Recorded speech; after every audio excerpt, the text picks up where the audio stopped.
eu sempre falei isso para eles, assim, que eu queria minha herança em vida e que ia ser em curso. E assim foi. E até hoje, assim, eu invisto muito no conhecimento. Eu acho que essa é o que de fato vai conseguir, na verdade, estimular a gente a fazer coisas diferentes. E foi muito louco, assim, porque São Paulo muda tudo.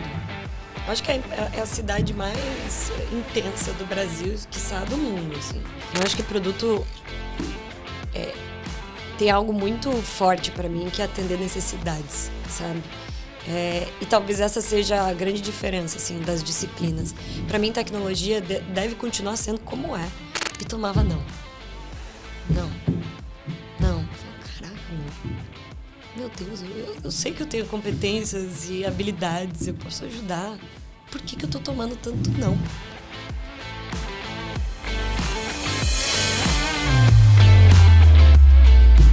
Fala pessoal, sejam muito bem-vindos a mais um episódio do Fintech Maker Podcast. Eu sou o Fernando Castro, apresentador, e a gente nesse podcast conta a história das pessoas por trás das maiores fintechs do Brasil e no mundo e um papo de maker para maker. Hoje eu tenho alguém muito especial aqui, hoje eu vou bater um papo com a Jenny.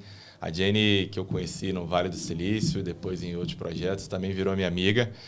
Jenny, seja muito bem-vinda ao episódio. O episódio hoje que a gente vai falar de produtos, histórias de bastidores, Vale do Silício, mas uma coisa que me marcou muito em conviver contigo é sobre coragem para mudar de rota, coragem para enfrentar grandes projetos. Seja muito bem-vindo ao episódio. Obrigada, Fê. Um prazer estar aqui. Nossa, até fico emocionada da gente estar fazendo isso depois de tantos anos de história juntos também. Então, obrigada pelo convite. Seja muito bem-vinda. Antes da gente seguir com a conversa, eu queria abrir um espaço rápido. Aqui no Fintech Makers, a gente fala muito sobre aprendizado, construção e impacto real. E impacto não nasce só no mundo dos negócios. Ele também nasce quando o talento encontra oportunidade. Hoje a gente apoia um jovem piloto de kart chamado João Lucas. Ele tem 11 anos, é atleta autista com altas habilidades e mostra uma maturidade impressionante nas pistas. No kartismo, ele transforma características que muito vêm como limitação em vantagem competitiva. Apoiar o João é apoiar uma ideia simples, mas poderosa. Talento pode vir de qualquer lugar. Quando encontra oportunidade, vira impacto. Agora sim, vamos seguir para a conversa. Vamos lá, Jenny. Quem é você? Qual é a sua origem? Conta pra gente. Eu te conheço, algumas coisas de você que eu vou contar até aqui, vou compartilhar, porque eu acho que são bem relevantes, mas quem é a Jenny fora do LinkedIn? Da onde a Jenny vem? Conta pra gente. Foi legal. Bom, a Jenny é natural de Curitiba, mas meus pais, eles são de uma cidade bem pequena do interior de Santa Catarina, chamada São Miguel do Oeste. Então, eles se mudaram para Curitiba, tiveram eu e minha irmã lá. E, enfim, antes de falar, né, de toda a trajetória, vou falar da minha parte mais técnica. Assim, eu sou formada em Ciência da Computação pela Federal do Paraná. Depois eu fiz um MBA em Gestão Estratégica de Empresas na FGV. Mas eu acho que quem é a Jenny por trás do LinkedIn, que essas coisas com certeza vocês vão encontrar no LinkedIn, a Jenny é uma mulher que eu me considero, sim, empoderada, muito forte, mas que tem uma trajetória de muita força, mudança, e eu acho que o aspecto que você trouxe da coragem sempre percorreu comigo ao longo da minha vida, assim, com 4, 5 anos de idade, eu fui diagnosticada com uma doença autoimune, e desde essa época eu lembro de médicos e a minha família falando para eu ser forte e que eu ia conseguir vencer aquilo. Então, acho que isso trouxe para mim muito do que eu sou hoje.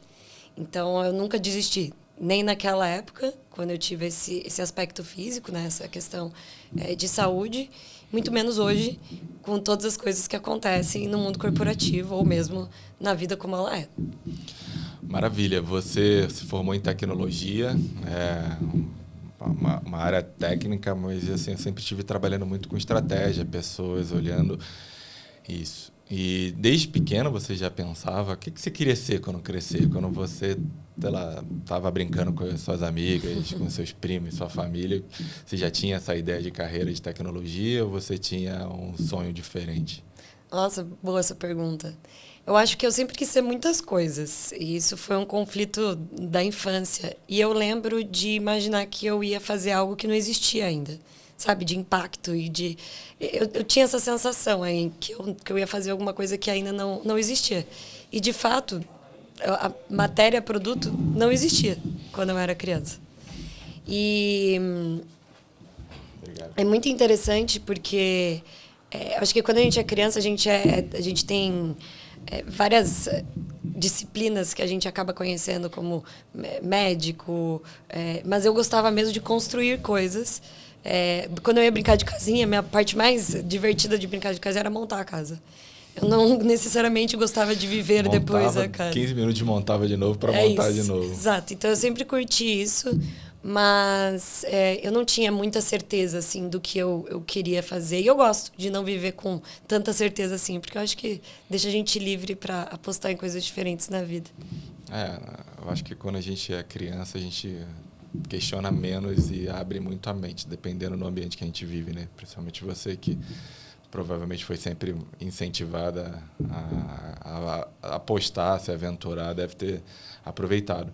E quando que você decidiu, sei lá, você seguir para a área de tecnologia? Quando que você decidiu? Putz, essa história é interessante. Em que faculdade estudar? Como é que foi? Foi um Então, processo simples? eu sempre fui, sabe aquela coisa, eu nunca fui aquela aluna excepcional. Eu sempre fui uma aluna dedicada. Então, eu estudava muito, eu tinha boas notas, mas porque eu realmente me dedicava muito. E eu ia muito bem, assim, boa parte das matérias. Então, eu não tinha muita clareza do que eu queria. Mas a minha família era uma família, né, de também uma história muito bonita, de conquistas. E meu pai, depois de muito tempo, conseguiu construir a empresa dele. A empresa dele era em tecnologia. A história dele é muito boa também. Qualquer dia desse convido ele para vir aqui. Vai ser bacana. Vai ser legal mesmo. E meu pai, ele fez faculdade de informática na época, sem nunca nem ter encostado num computador. Então, eu admirava muito isso nele. E eu tinha muitas possibilidades, assim. Eu gostava muito de natureza, então eu pensava em engenharia florestal, engenharia ambiental. Mas eu gostava muito de tecnologia, já era algo que me atraía muito. E talvez um pouco impulsionada, assim, pelos passos da família, eu acabei indo para esse caminho e escolhi fazer ciência da computação. Mas, de fato, como você comentou, eu sempre fui muito mais pessoas. Então, eu lembro que meu pai fazia alguns cursos para ele mesmo. E ele compartilhava comigo e eu falava, eu também quero. Eu tinha 18 anos, 19, e eu fiz um curso de coach, assim. Porque eu com 19 anos ia conseguir ensinar alguém com coach. Mas hoje é muito útil para minha carreira. Então, eu sempre falei isso para eles, assim, que eu queria minha herança em vida e que ia ser em curso. E assim foi. E até hoje, assim, eu invisto muito em conhecimento. Eu acho que essa é o que, de fato, vai conseguir... na verdade, estimular a gente a fazer coisas diferentes. Que de alguma forma o conhecimento a gente não gasta, né? A gente desenvolve ele. Seu pai te der um dinheiro, você vai gastar ou vai investir, qualquer coisa, mas o conhecimento ele vai te facilitar, vai melhorar a tua jornada. Eu falo isso para o meu filho e é o que eu tento multiplicar em casa. E foi tranquilo fazer faculdade de tecnologia? Nossa. Você curtiu? Foi bacana? Deu para... Eu tive uma experiência, não tive uma experiência tão boa. Na minha época de faculdade de tecnologia, eu já trabalhava com tecnologia quando eu comecei a fazer, então não vi tanta atualização lá. Mas eu fui para uma área que não era telecom, tive alguns desafios ali de transição ali. Mas como é que foi para você? Olha, foi muito desafiador. Não vou negar, não, assim. Eu acho que eu lembro do primeiro semestre, eu fechar a faculdade assim com notas baixíssimas, frustrada, e falar para minha família assim, eu não quero mais isso. E só que por sorte, né, meu pai sempre foi, ele é ex-militar, hoje bem mais tranquilo, mas na época nem tanto. Ele falou, não, você vai terminar. Você começou, você vai terminar. Então, eu agradeço, assim, porque apesar de não ter sido uma faculdade simples e fácil, pelo menos para mim, eu sei que muita gente tem muita facilidade, mas para mim não foi tão fácil assim. Para mim, a ciência da computação sempre abriu portas incríveis. E eu agradeço muito por eu ter feito essa escolha na minha vida. E depois eu pude ter outras escolhas que me proporcionaram experiências totalmente diferentes. Eu faço um adendo de carreira, né? Assim, eu acho que a ciência da computação hoje, mais do que nunca, está em tudo quanto é lugar, né? Assim, tudo é tecnologia, mas eu gosto muito mais de produto hoje em dia, porque muda muito mais do que tecnologia propriamente dito, né? E outras coisas, como vendas, eu gosto. Estava conversando com o Murilo no último podcast, a gente falou, cara, tinha que ter uma faculdade de vendas, sabe? Assim, para ensinar todo o processo, jornada, controle, a importância de vendas. Então, acho que tecnologia é importante, mas eu gostaria hoje de estudar, por exemplo, eu estudei neurociências há uns meses atrás, fiz uma pós, eu gostaria de estudar uma pós, por exemplo, em vendas, em produto, fazer outras coisas. E aí você fez um MBA também, Fiz. na FGV, né? Foi, em gestão estratégica de empresas. Então, nessa época, quando eu me formei na faculdade, a disciplina de produto nem existia direito no Brasil, assim. E muito menos na minha faculdade, né? Como você falou, as faculdades de tecnologia, pelo menos há muitos anos atrás, elas evoluíam devagar. Mas eu senti essa aptidão por comunicação, assim, essa coisa, e eu tinha vontade de aprender mais sobre empresa. E foi aí que eu decidi fazer o MBA em gestão estratégica, e foi uma escolha excelente. Aí, da aluna mediana, sabe, da faculdade, eu virei uma aluna excelente, assim, em negócios. Se encontrou. E me encontrei. E como é que foi? Nessa época você já trabalhava, só estudava? Já. Como é que foi sua entrada no mercado de trabalho? Legal. Eu fiz 2 estágios grandes na indústria. Então, em Curitiba, na época, não tinha tantas empresas de tecnologia como a gente vê hoje, né? Até tinham algumas, mas eram um pouco mais tradicionais, digamos assim. E aí eu acabei entrando em duas indústrias lá no Sul, na Bosch e na Renault. E nessa época, no final da faculdade, eu estava na Renault. E eu já era bem, né, gostava de me envolver em projetos totalmente diferentes da área de sistemas da informação, que era onde eu fazia o estágio. Então, meu chefe sempre me estimulou, inclusive tenho um carinho muito grande por ele até hoje, o Nelson Andrade. Ele me colocava em grupos de inovação, me jogava para fazer umas coisas diferentes, tipo dirigir meu primeiro carro elétrico lá em 2012. Então, foi uma coisa muito disruptiva assim para mim na época. Mas quando eu estava no MBA, eu já estava trabalhando na Deloitte, então eu trabalhava numa consultoria. E ali eu viajei para lugares muito diferentes no Brasil, que também me possibilitou conhecer culturas e modos de vida totalmente fora do que eu estava acostumada.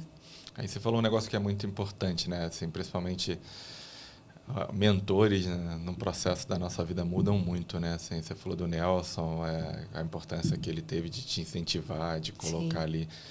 Eu ontem recebi uma mensagem de uma pessoa que eu ajudei muito no início de carreira, e ela ganhou o prêmio. Que legal. Mandar parabéns para a Mari lá no PicPay, como uma unidade de negócio que você conhece o pessoal da PicPay muito também. Massa. Lá. Ela ganhou um prêmio como revelação e ela me mandou parabéns. Eu falei, cara, você tem que dar parabéns para você. No máximo que eu te dei foi um esporro, o outro ali. O resto foi você que fez. Então, acho que a gente tem essa capacidade, né, de devolver. A gente lá no Vale do Silício aprendeu muito sobre isso, né, o give back, né, devolver um pouco do que a gente tem. Mas vamos voltar. Eu quero que você me conte a tua trajetória até teu primeiro impacto com fintech ali. Boa. Tá chegando, então. Tá chegando. Então, eu trabalhava na Deloitte e eu saí da Renault, né? E fui trabalhar na Deloitte. Eu brinco que, por mais que eu tive experiências incríveis na indústria, entrar na Deloitte, assim, para mim, foi uma escola de saber trabalhar, sabe? E você tinha quantos anos nessa época? Tinha 21, 22. 21, 22. Só que, para mim, a consultoria e a auditoria era uma coisa meio que... Você tinha que falar desde a pessoa mais simples da empresa até o CEO. Então, para mim, foi uma escola, assim, sabe? De conseguir modular a comunicação. Até hoje, né? A gente aprende sobre isso. Mas, para mim, foi muito, muito, muito importante o tempo que eu fiquei lá. E aí foi quando eu tirei férias. E resolvi ir para o Vale do Silício. Por que eu fui para o Vale do Silício, né? Eu tinha uma vontade, assim. Eu falava, puxa, eu adoro o que eu faço. Eu gostava mesmo. Imagina, viajei o Brasil todo. Conheci empresas gigantescas, processos totalmente diferentes. Mas eu sentia que alguma coisa me chamava para o mundo de tecnologia mais forte, assim. E aí eu, puxa... encontrei, né, uma pessoa que, inclusive, tinha dado um treinamento na Deloitte, na nossa entrada, no onboard. E ele me fez um convite para ir para o Vale do Silício. E fui. Fui para o Vale do Silício, 3 semanas de imersão no Vale. Foi onde a gente se conheceu. Foi. Foi 2016. 2016. 2016. Assim, eu acho que a gente vai voltar com mais frequência no tema aqui, mas a gente se conheceu lá no Vale do Silício, acho que foi bacana, a gente... Momentos totalmente diferentes, você tá buscando um tipo de conhecimento, eu buscando outro, mas, assim, eu acho que o Vale chocou nós dois, assim, Chocou né? muito.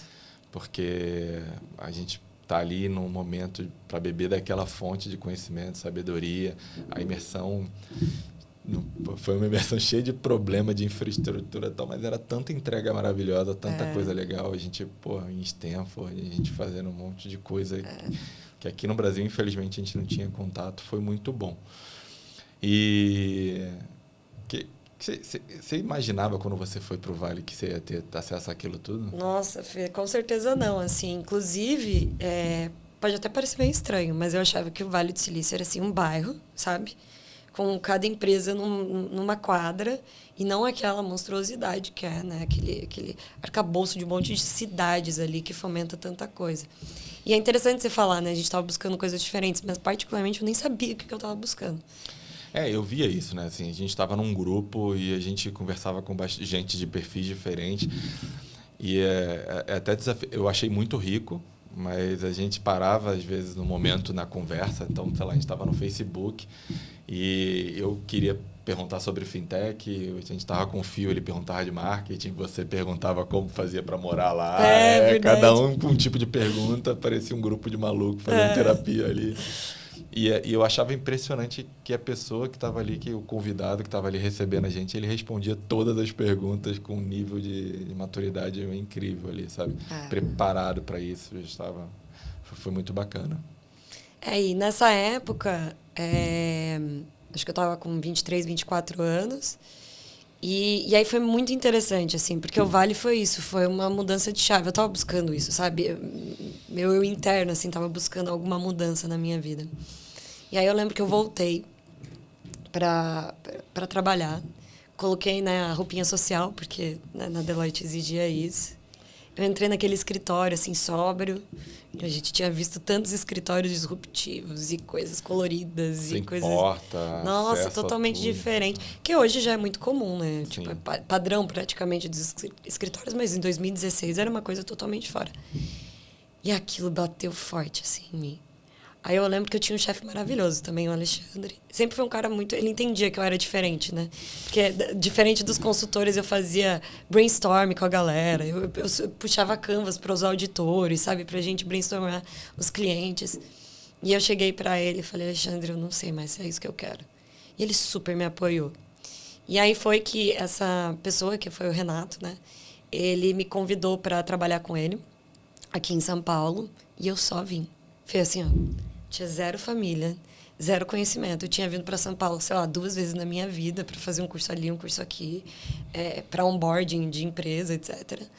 E ele falou, não, bora, vamos testar, vamos ver o que acontece, vamos ver se dá certo ou não. E eu não pensei 2 vezes, assim. Era setembro, se eu não me engano, agosto, setembro. A gente tinha ido, em julho? Abril. Então, agosto, eu simplente larguei tudo que eu tinha lá. Me mudei para São Paulo. Essa é a negligência da juventude. Né?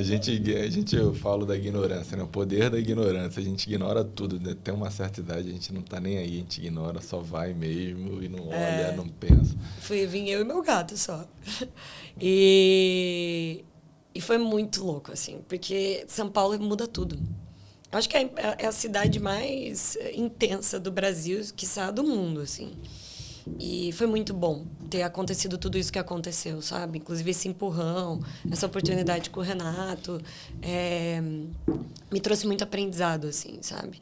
E 3 meses depois, eu saio da empresa do Renato, acabou não dando certo, e eu me vi assim, cara, o que eu faço agora?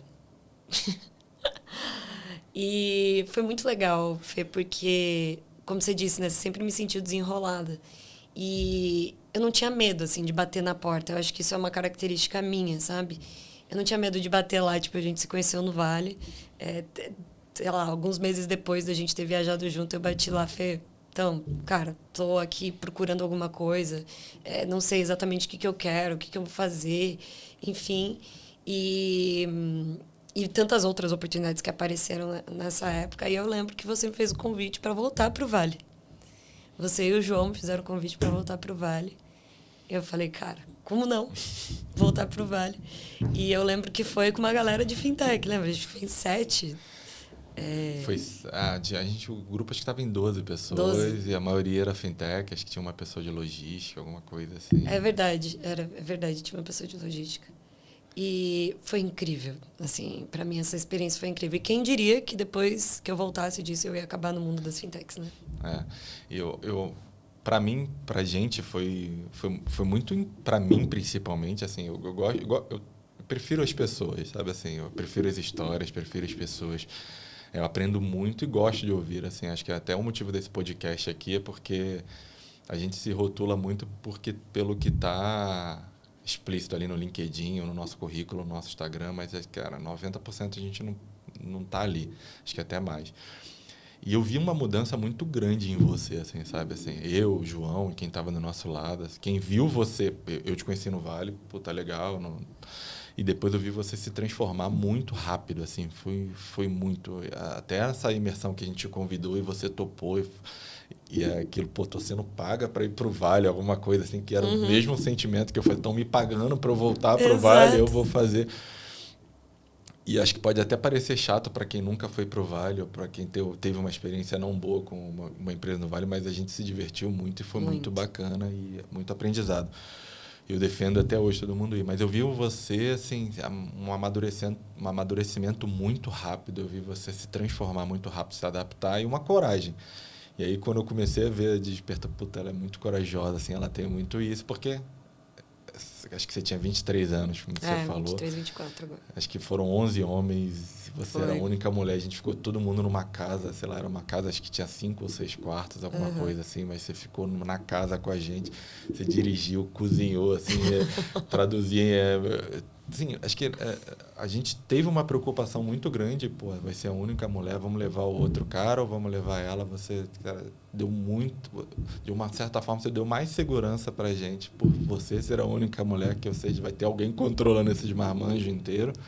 E foi, acho que não só um toque feminino no jantar de network que a gente fez lá, você preparou a mesa, organiza tudo, mas também de cronograma, cobrar os caras, botar todo mundo dentro da van, tirar todo mundo dentro da van, organizar a casa. Acho que eu olhei para mim, eu olhei e falei que assim, amadureceu muito. Acho que foi numa janela de 1 ano, assim, eu vi as tuas perguntas há 1 ano atrás, a gente junto na mesa perguntando, e eu vi ali as tuas abordagens, a construção. Acho que você amadureceu e teve uma coragem muito grande. E estava bebendo de fintech já ali, né? Você não tinha tido contato com fintech, mas a gente levou um grupo de fintechs e todo mundo toda hora falava de banco digital, de um monte de coisa, e você de alguma forma já estava mudando teu DNA ali, né? Com certeza. Eu fico até emocionada de você relembrar essas coisas, porque nessa viagem, eu me senti muito respeitada, assim. Acho que isso vale falar, sabe? Vocês sempre tomaram muito cuidado para que isso acontecesse. E foi muito madura a viagem, sabe? Não foi uma viagem de bagunça, assim. Foi uma viagem que todo mundo ali estava muito focado. E foi muito legal mesmo. Você falou um negócio, assim, eu acho que o Vale do Silício, ele entrega muito. Por mais que a gente tenha, sei lá, atrasado algum cronograma, não sei se foi nessa imersão não, mas uma vez teve um ataque terrorista, alguma coisa assim, fecharam todos em uma cidade do outro lado do país, mas fecharam todas as sedes federais, então a gente não conseguiu entrar na NASA, na Singularity. Foi isso mesmo. A gente se adapta toda hora, né? E muitas vezes o conteúdo é tão rico que o convidado, quem está ali participando, nem enxerga esse problema que a gente de bastidor sabe, né? Mas, de fato, às vezes que a gente fez a imersão, a gente sempre teve desafio, mas aquele ali era a segunda que eu acho que a gente fazia. Todo mundo aprendendo muito. E, pô, com certeza eu olhei e falei, caramba, precisa estar ali. Você voltou outras vezes com a gente, foi super bacana também. Mas e aí? Fintech, como é que veio? Fintech, e aí depois desse episódio, né, desse convite que vocês me fizeram para retornar do Vale, até também eu estava lembrando, vindo para cá, assim, outras coisas que eu falei, nossa, o que eu já fiz, né? E eu lembro que bem nessa época, em São Paulo, gente, é um negócio que te dá muita oportunidade. Para mim é muito importante, assim, sabe? Quem estiver ouvindo e tá confuso e por onde começar, tem que bater na porta. E eu lembro de 2 situações muito legais antes de falar como eu caí na fintech. Na volta dessa imersão do Vale, eu conheci uma pessoa no aeroporto. Brasileiro. Que daí, brasileiro, que era brasileiro, enfim. que é o Sérgio. Ele é um dos fundadores da Blip. E eu troquei uma ideia com ele, assim, tipo, cara, de onde você é, não sei o quê, não sei o quê. E eu lembro que nessa época que eu ainda estava em definição do que eu ia fazer, da vida, etc., eu fui lá e bati na porta também, e fui conhecer o escritório da Blip, e até hoje eu e o Sérgio, a gente troca ideia, a gente conversa, a gente tem essa conexão. Então, essa foi uma coisa que me chamou a atenção e que ele lembra até hoje. E uma segunda coisa, eu nem sei se existe mais, mas tinha uns eventos do Flávio Augusto, acho que Powerhouse, que se chamava, que ele convidava um monte de gente hypada da época para ir lá fazer palestra. E eles tinham um programa de voluntários. E eu me voluntariei em vários programas. Então, eu trabalhei em vários eventos, de graça, né? Porque é voluntário. Mas eu tive a oportunidade de ver várias palestras e ter contato com várias pessoas incríveis, assim, do mercado. Porque a gente ficava bem nos bastidores mesmo, camarim. Então, trocava, assim, sabe? Com a galera da época. E, para mim, foi muito transformador. E ali eu me vi pensando, puxa, será que eu abro alguma coisa? Porque eu tinha aquele espírito, tenho ainda, né? Esse espírito empreendedor. Ou será que eu volto pro mercado? E aí eu fui fazer um curso no Sebrae. E aí eu abri uma pequena empresa nem sei se você lembra, de snacks naturais. Porque eu curto muito cozinhar também. Essa é uma outra curiosidade minha. E cozinha bem, né? Obrigada. Particularmente eu também acho. E aí eu lembro da minha família falando, Jane, assim, legal, se é esse o seu sonho, volta para casa. Que a gente vai te apoiar a você fazer isso aqui, né? Porque tá caro te manter em São Paulo, e realmente, né? Eu não tinha ainda estrutura financeira nenhuma. Aí eu fiz um exercício, assim, que eu também gosto de cuidar muito da minha mente, né? Autoconhecimento. E eu senti, não é a hora de voltar. Eu vou ficar. E aí foi quando eu me enfiei, tipo, eu preciso achar a empresa que não vai ser uma empresa que me sufoque, que vai ser uma empresa que me estimule, que eu vou aprender muito. E na época tinha um programa de seleção, assim, do Pagar.me, que era totalmente diferente dos programas de seleção que a gente está acostumado hoje em dia, assim. Podia dizer que era até meio um trainee, vai. Mas eles não era bem trainee, porque não era vaga de trainee, mas como é que eles faziam? Até estimulo que se faça mais esse tipo de coisa, porque não existe mais muito. Eles abriam esse processo de seleção, tinha uma triagem simples de currículo, mas colocavam todo mundo dentro do processo e você vivia, né, uma sequência de fases presenciais. Então, dinâmicas de grupo, trocas, apresentações, imersão mesmo, assim, nos produtos da empresa. E, no final, tinha uns bate-papos, uns meetups, assim, com alguns gestores que acompanharam esse processo. E eles falavam, cara, essa pessoa aí acho que tem perfil para minha vaga. Então, não tinha essa pessoa está se candidatando para uma vaga específica. E aí, de repente, eu conheço o João Misco, e que hoje, né, tá ali na frente da Stone. Ele fala, cara, acho que você tem perfil aí de engenheira de soluções. Eu gosto desse nome, acho bonito. E ali eu entrei no mundo das fintechs. Fui ser Sales Engineering, apoiando ali o time comercial de grandes contas e contas estratégicas na Stone. Falo Stone, né? Porque, na verdade, o Pagar.me tinha acabado de ser adquirido pela Stone. Então, eu fiquei pouquíssimos meses no Pagar.me. Logo em seguida, já era Stone.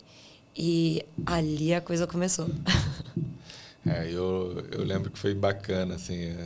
A Stone veio com muito... Eu era parceiro da Stone na época. Eu tinha uma subadquirente, a gente conectava lá. Então, ela veio com esse, vamos plugar a gente, vamos viabilizar iniciativas. Ela estava bem fomentando um mercado novo, né, na época, e a gente abraçou isso. E eu, como empreendedor, plugando uma fintech lá, que nem tinha esse termo na época, era facilitador de pagamento, subadquirente.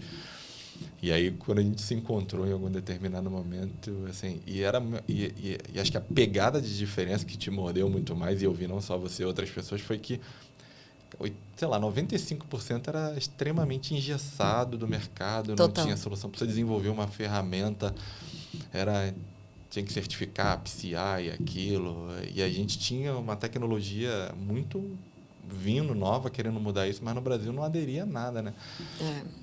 Aí eu não lembro, acho que era Mamba. Mamba. Vocês desenvolviam no POS com Mamba, eu lembro, eu falei...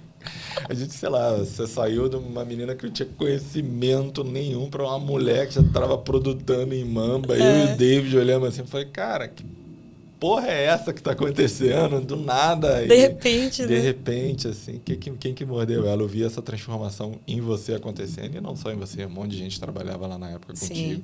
E foi bem bacana. Eu acho que na mesma... Tudo tem uma lógica parecida, né? Que eu falei que eu desenrolada, bater na porta. Eu nunca tive medo de aprender. E eu acho que o ser humano é muito flexível, assim, sabe? Eu acho que não tem nada que a gente não possa aprender. Nada. E eu não me limito a nada.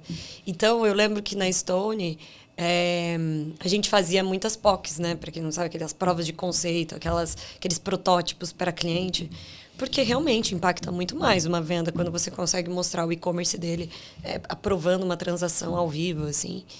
E eu não tinha medo de aprender e descobrir o que eu precisava fazer. E assim, não precisava ser perfeito, sabe? Eu tinha colegas que falavam, não, você escreveu o código meio torto, meio errado. Eu falei, tá funcionando.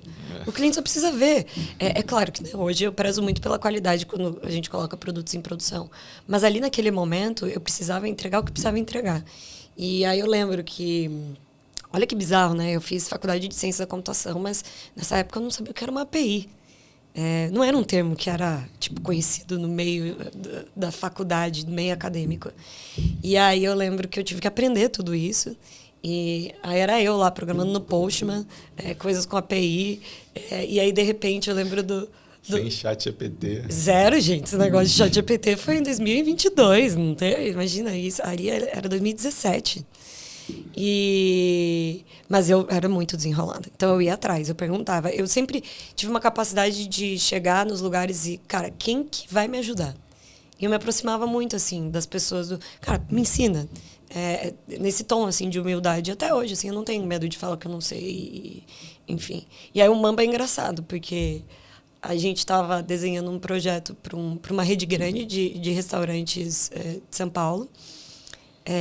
E a nossa intenção era mostrar para eles que eles poderiam splitar, né, dividir a conta da mesa na maquininha. E aí, de repente, eu fiz tudo mocadão, assim, sabe? Coloquei uma calculadora lá e tal, não sei o quê. E foi o primeiro appzinho, digamos assim, do POS da Stone. Claro que, né, depois desenvolveram bem melhores. Foi para a mão de alguém que aí sim fez que o design, manjava, assim. Mas assim para mim foi muito importante, sabe, esse tipo de coisa assim. Então até React, a gente fez um appzinho em React, então, assim, tinha muitas coisas legais que na época a gente foi explorando assim de possibilidade de tecnologia. E aí eu me vi trabalhando com produto, que é incrível, né? que é incrível. Porque tem muita gente que minha opinião, eu não sou o dono da verdade, nem sou especialista em produto, mas eu vejo quando o produto não está embaixo de tecnologia, funciona muito melhor de quando o produto é uma parte de tecnologia, assim como segurança da informação, financeiro, tem a relação ali. Porque, às vezes, o CTO, o diretor de tecnologia ou o cara que desenvolve ali, ele não manja de produto. E aí ele desenha e fica uma bosta. Precisa, de fato, alguém de produto para organizar. Eu falo isso muito, sabe? Eu tive experiências, todas as experiências eu brinco desde. Falei, cara, foca em produto, você é muito bom em produto. Sai dessa cabeça de CTO só, sabe? Assim, desenha do jeito que a gente precisa, testa. E como é que foi? Produto, você continuou Stone? Eu acredito muito até, porque, né, que eu fui cair em produto, assim. Eu acho que produto tem algo muito forte para mim, que é atender necessidades, sabe? E talvez essa seja a grande diferença, assim, das disciplinas. Para mim, tecnologia deve continuar sendo como é, porque precisa garantir viabilidade, segurança, escala, uma boa arquitetura. Então, precisa continuar pensando nessas coisas. E, para mim, o produto tem que puxar para o outro lado. Assim, tem que puxar. A gente está atendendo uma necessidade. A gente está resolvendo um problema. E ali eu lembro que eu ia para os clientes e eles me falavam, estava uma época, até hoje a gente não resolveu isso 100% no mercado, mas era uma época que se falava muito de omnicanalidade. Puxa, eu tenho minha operação no mundo físico e tenho o meu e-commerce e essas coisas não se conversam. Então, como que a gente poderia... Qual que era o primeiro, né, a primeira liga assim, que a gente poderia colocar, se não pagamentos? né? Ele ter o mesmo processador de pagamentos nas duas coisas. Então, essa visão que a gente consegue ter da necessidade do cliente e conseguir ligar com essa coisa da disciplina de tecnologia, do que dá, do que não dá para fazer, para mim é da onde a gente cria, é onde a inovação acontece mesmo, né? É onde que a gente vê tantas coisas legais que têm acontecido aí no mundo de tecnologia. E ali eu fui, né, assumi uma área, entre aspas, guarda-chuva da Stone, de produto, porque já tinha área de produto ligada à tecnologia. Só que eu brinco que eu comecei ao contrário na minha carreira, porque todo mundo começa como um POzinho, né? Tocando um produtinho, fazendo backlog, roadmap, etc. E eu já estava fazendo comitê de produto com todas as diretorias, falando, cara, é isso aqui que eu tenho de espaço no roadmap dos times, briguem, sabe? Uma coisa meio assim. Escolham aí, ó. O que é prioridade? E ali meu papel era muito importante, olhando para os negócios, de mostrar o que trazia mais valor. E fazer as diretorias se comprometerem com aquilo que elas estavam pedindo, com aquilo que elas estavam pedindo, exigindo ali dos times de tecnologia. Foi muito legal. Só que aí apareceu uma oportunidade. É sempre assim, as oportunidades, né?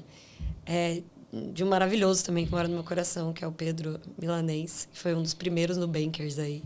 Que ele falou, cara, eu tô construindo uma carteira digital do zero para desbancarizados e eu quero uma pessoa de produto. Aí eu falei, caraca, acho que eu nunca fiz isso na vida. Como é que eu vou fazer isso? Porque uma coisa é você pegar um produto estabelecido ali, já rodando, outra imagina. coisa é construir do zero, Exato. e você tem que pensar 360. A Stone já tinha nome, a Stone já era conhecida, então tinha tecnologia, tinha time, tinha tudo para poder fazer, assim. E aí o Pedro me dá essa oportunidade, eu lembro que eu fui com medo mesmo, assim. Eu lembro de uma conversa que eu tive com a minha irmã, assim, na sacada da Stone. Eu falei, o que eu faço? Ela falou, o que é o pior que pode acontecer? Deu dar errado dela. E aí? Eu vou começar de novo. E eu falei, é isso, eu vou. Não tinha nada a perder, nada. Aí eu fui. A gente construiu a Merci, que era uma carteira digital para desbancarizados, que a gente pegava os créditos de cartões não bandeirados. Então, sabe esses cartões de loja? Que não tem bandeira, Visa, Master, não tem. E a gente pensava muito em como ofertar produtos para essa camada da população que só tinha esse tipo de acesso a esse crédito. Até hoje, assim, a parte de serviços financeiros para classe C e D é muito... não tem muitos insumos. E a nossa intenção era olhar bem para a pirâmide de Maslow mesmo, sabe? Cara, quais são as coisas básicas, assim, que uma pessoa precisa? Então, a gente começou a desenvolver um marketplace de serviços que ofertava, na época tinha voucher do iFood, do Rappi. A gente conseguiu embedar a solução da 99 dentro da nossa plataforma. Tinha ingresso de cinema. E ali a nossa negociação era de 3 partes, né? Eu tinha que negociar com quem dava o crédito e com quem ia usar o crédito. Então, foi minha primeira experiência B2B, B2C, assim. E a gente não usava o crédito inteiro, então a gente só usava, sei lá, 30%, porque o cara não queria também ter o risco, né, do cliente dele não pagar. E foi muito legal. Assim, foi a experiência que eu tive com o produto, que eu tive a oportunidade de fazer mais coisa que depois eu nunca mais tive.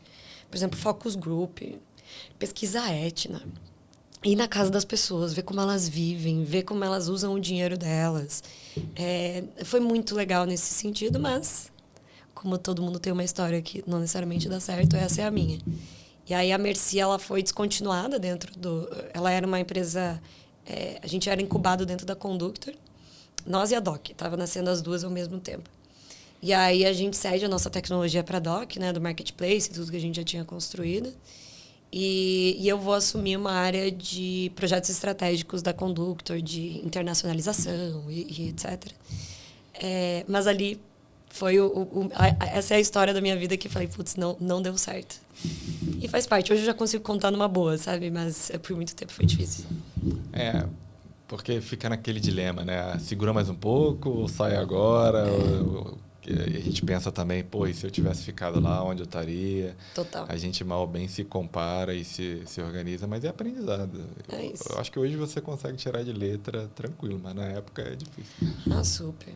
Nessa época a gente foi de volta para o Vale, não sei se você lembra. Lembro. Com um grupo grande de professores. 70 pessoas, né? Cara, essa foi... foi mais uma história de... Foi legal demais. E aí, mais uma vez, né? Assim, experiência contigo ali no Vale do Silício de novo, grupo, responsabilidade. A gente muito como babá de adulto ali no sentido de que lá é um verdadeiro playground, né? Nossa, assim, e o adulto vira criança. A gente entra em museu, a gente entra em grande empresa e está escrito lá gigante. Não pode apertar o botão. Todo mundo quer apertar o botão. É isso. E simulador de terremoto não pode fazer isso. Todo mundo faz exatamente o contrário. A área secreta do... Não sei se você estava com a gente entrou perto da sala do Zuckerberg no Facebook. Eu tava. Tava, né? Tava, e a gente, filmava. Não pode filmar aqui. Não tem uma pode placa, assim, gigante. Por um ano pra trás, todo mundo fazendo selfie, filmando não, live. Live no próprio Facebook. No próprio Facebook, Instagram, lá. Live no Instagram. Estamos aqui, ó. Aqui é o aquário do Zuckerberg. Foi muito divertido. E aí, depois da Merci? Então, aí, eu tava curtindo bastante, assim, o desafio que o Antônio, né, que hoje ainda é o CEO da DOC, tinha me dado de assumir essa parte de internacionalização. E eu agradeço tudo que aconteceu na minha vida e o que acontece, assim, sabe, Fê? Porque às vezes a gente não entende. Você fala, cara, por que eu tô aqui fazendo o que eu tô fazendo? Mas foi muito importante para mim, porque ali eu tive contato com pagamentos em outros países.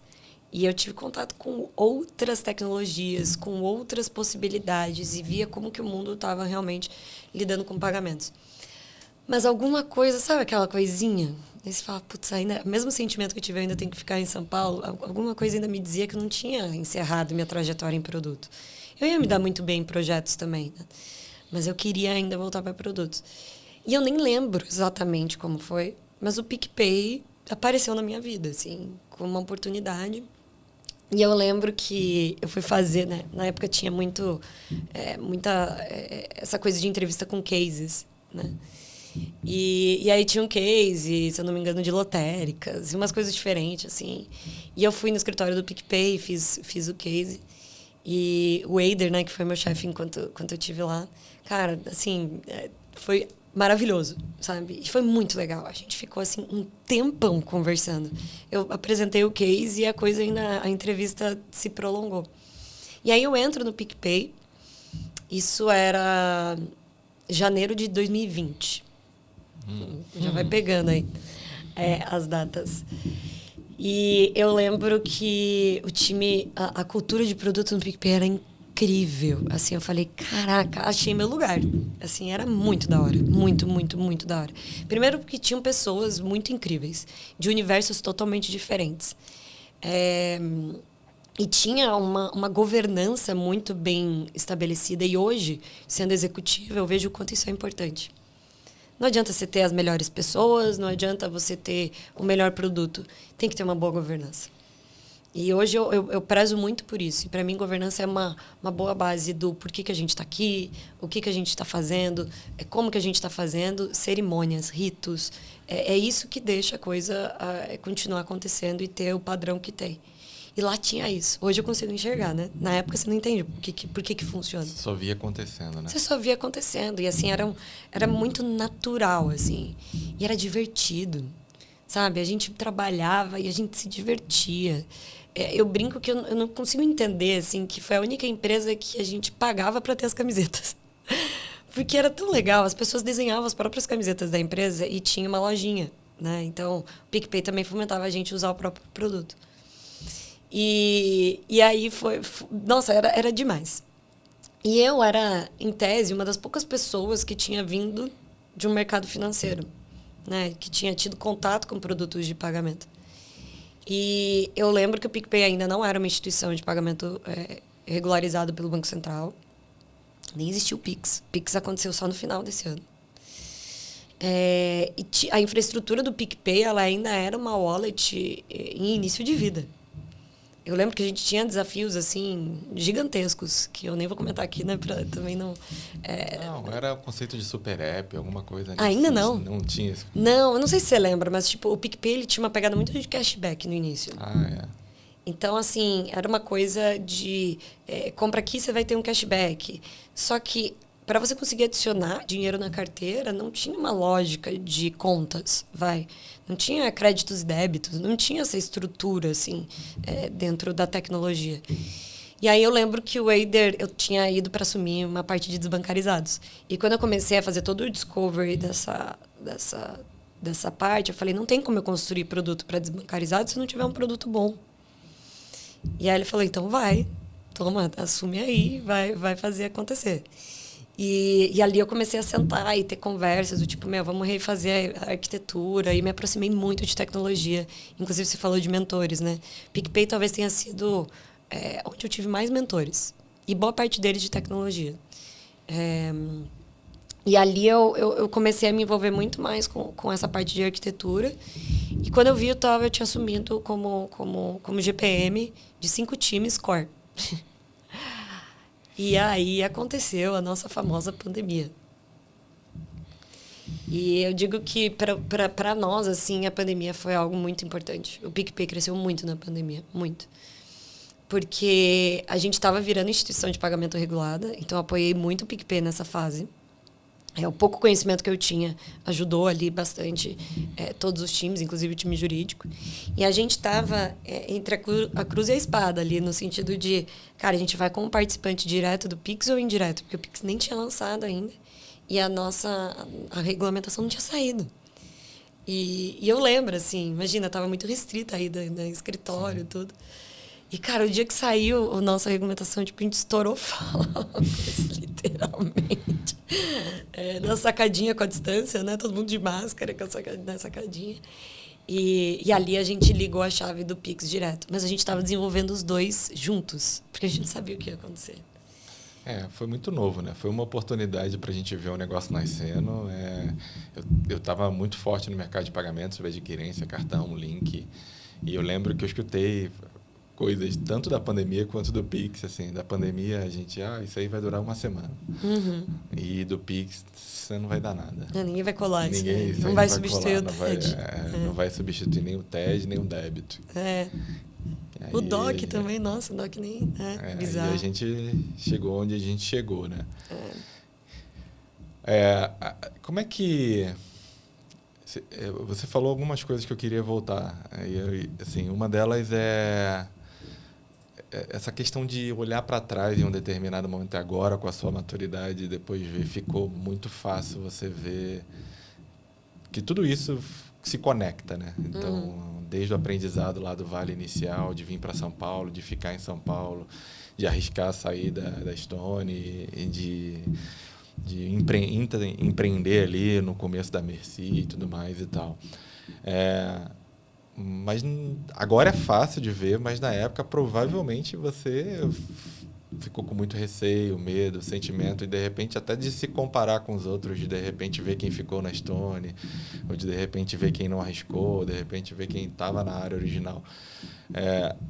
Foi difícil tomar essa decisão e o que você aconselha, assim? Porque hoje é legal, você vai falar que foi difícil, mas aconselho, mas no meio do caminho foi super difícil, assim. Eu já disse não para investidor, eu já disse não para sócio, já disse não para projetos, e eu lembro de uma vaga que era para ganhar em dólar, que eu não contei para ninguém, que eu recusei, e aí depois de minha vida eu fiquei 18 meses sem receber nada, todo mês eu lembrava da vaga em dólar, mas depois eu vi, não valeu a pena.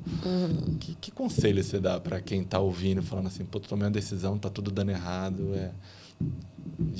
Acho que antes do conselho eu vou te falar 2 frustrações que eu sempre tive olhando esses cenários, assim, é até engraçado, tá? Quando eu estava nas empresas, sempre tinha um corte de budget, aí não tinha festa de fim de ano. Aí eu saía no ano seguinte, tipo, era aquela puta festa, sabe? Eu ficava muito pistola. Hoje eu nem ligo muito pra isso, mas na época, jovem, né? Você queria aproveitar. E a segunda coisa é que era muito engraçado, assim, que eu saía da empresa e ela abria a capital aberta. Falava, que droga! Eu não vivi isso. Estocado ali. Que droga, sabe? E aí eu tinha muito essas coisas, mas nunca é fácil. Eu acho que tomar uma escolha, uma decisão, vai te tirar uma outra. Né? A vida é assim, você vai escolher uma coisa, então você vai deixar de ter outra. Eu não digo um conselho, mas eu vou dizer o que me ajuda. até hoje. Porque eu tive um período meio sabático antes da Vindi. Eu fiquei alguns meses, né? Parada. Parada a gente nunca tá.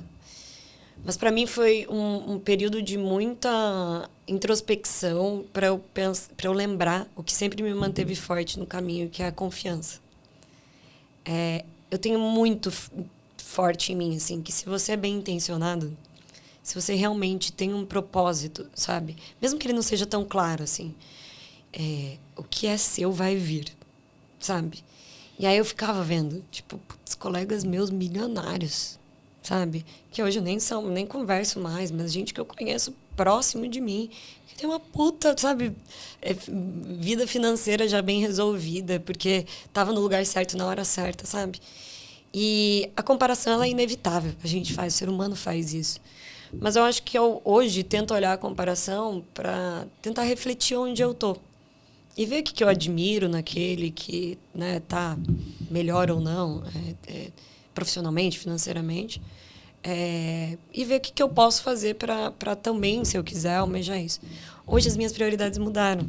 Então, quando eu tinha 25 anos, 26 anos, acho que sim, tinha uma vontade de, tipo, cara, entrar numa super startup e tudo dar muito certo e pá, que top. Mas hoje eu prezo por outras coisas, sabe? E a gente conversa muito isso, né, na pessoa física, eu e você, de que a vida é muito mais do que talvez milhões na conta e, sei lá, ter uma super história de sucesso profissional. Eu me sinto muito bem-sucedida em vários âmbitos da minha vida. Então, confiar de que, cara, você tomou uma decisão, para mim a melhor decisão é aquela que você fez. Acabou, sabe? Não fica olhando para aquilo que você não decidiu.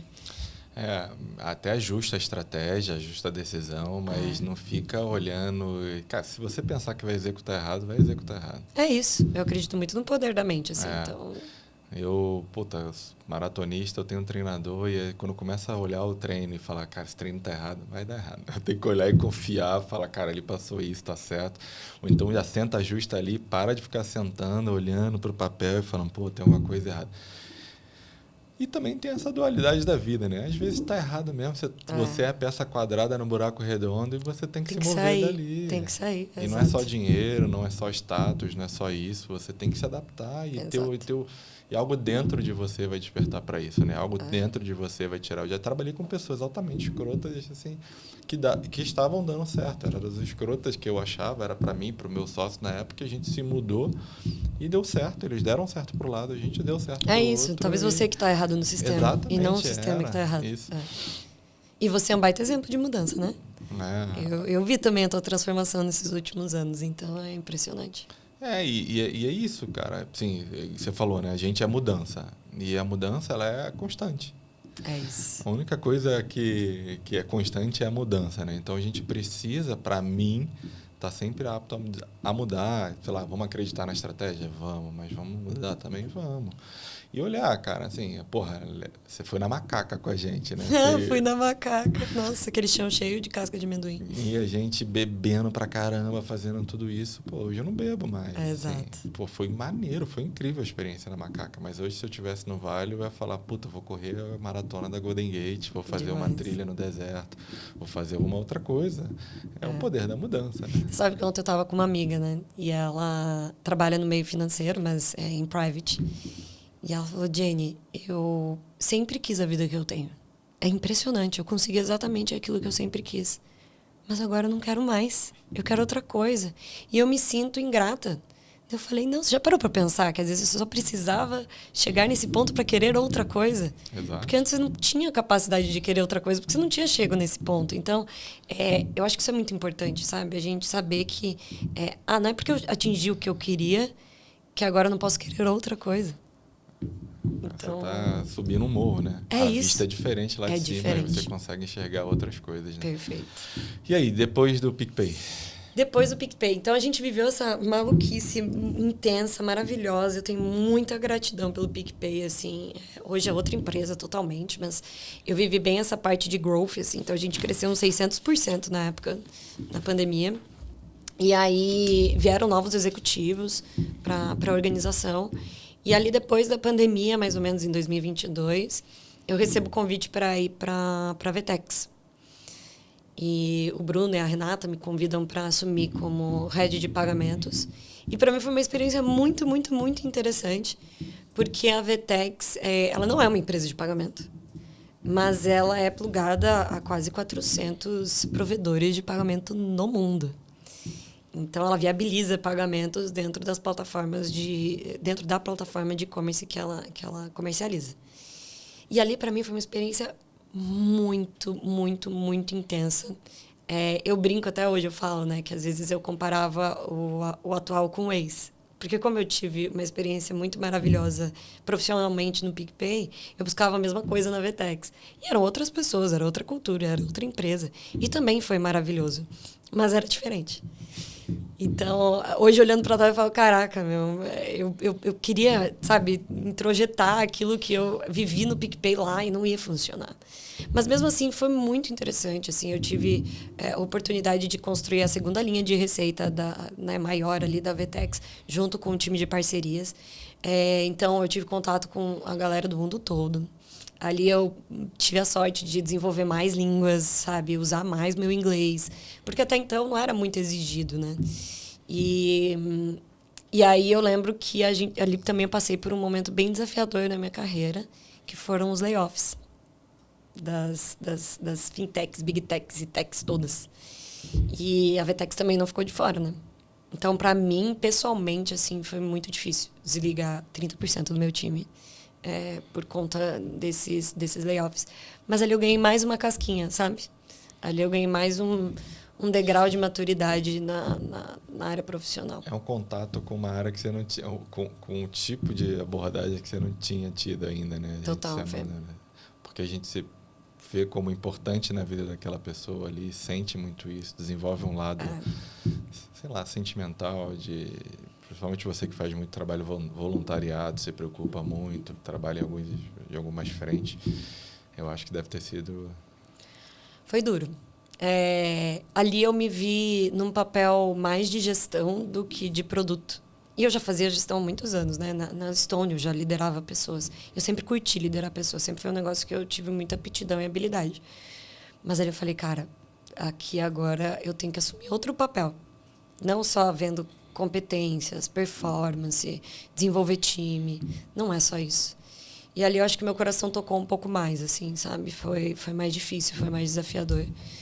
Mas, enfim, foi importante para minha carreira também.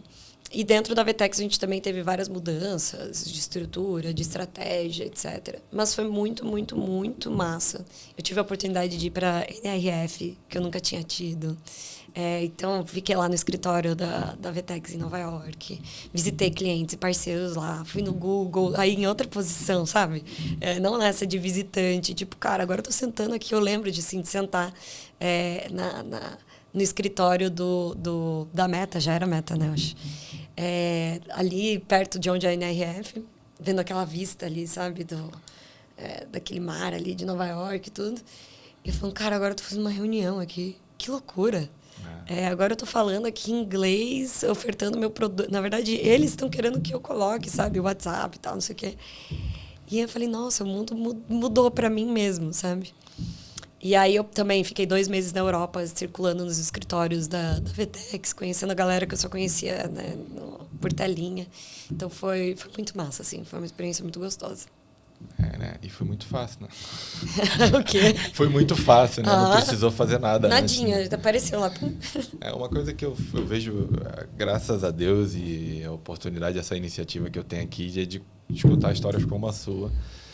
E aí, assim, vocês contam isso de uma forma muito fácil. Por isso até que eu boto vocês na mesa, né? Porque, de repente, alguém viu uma postagem sua de 2 meses...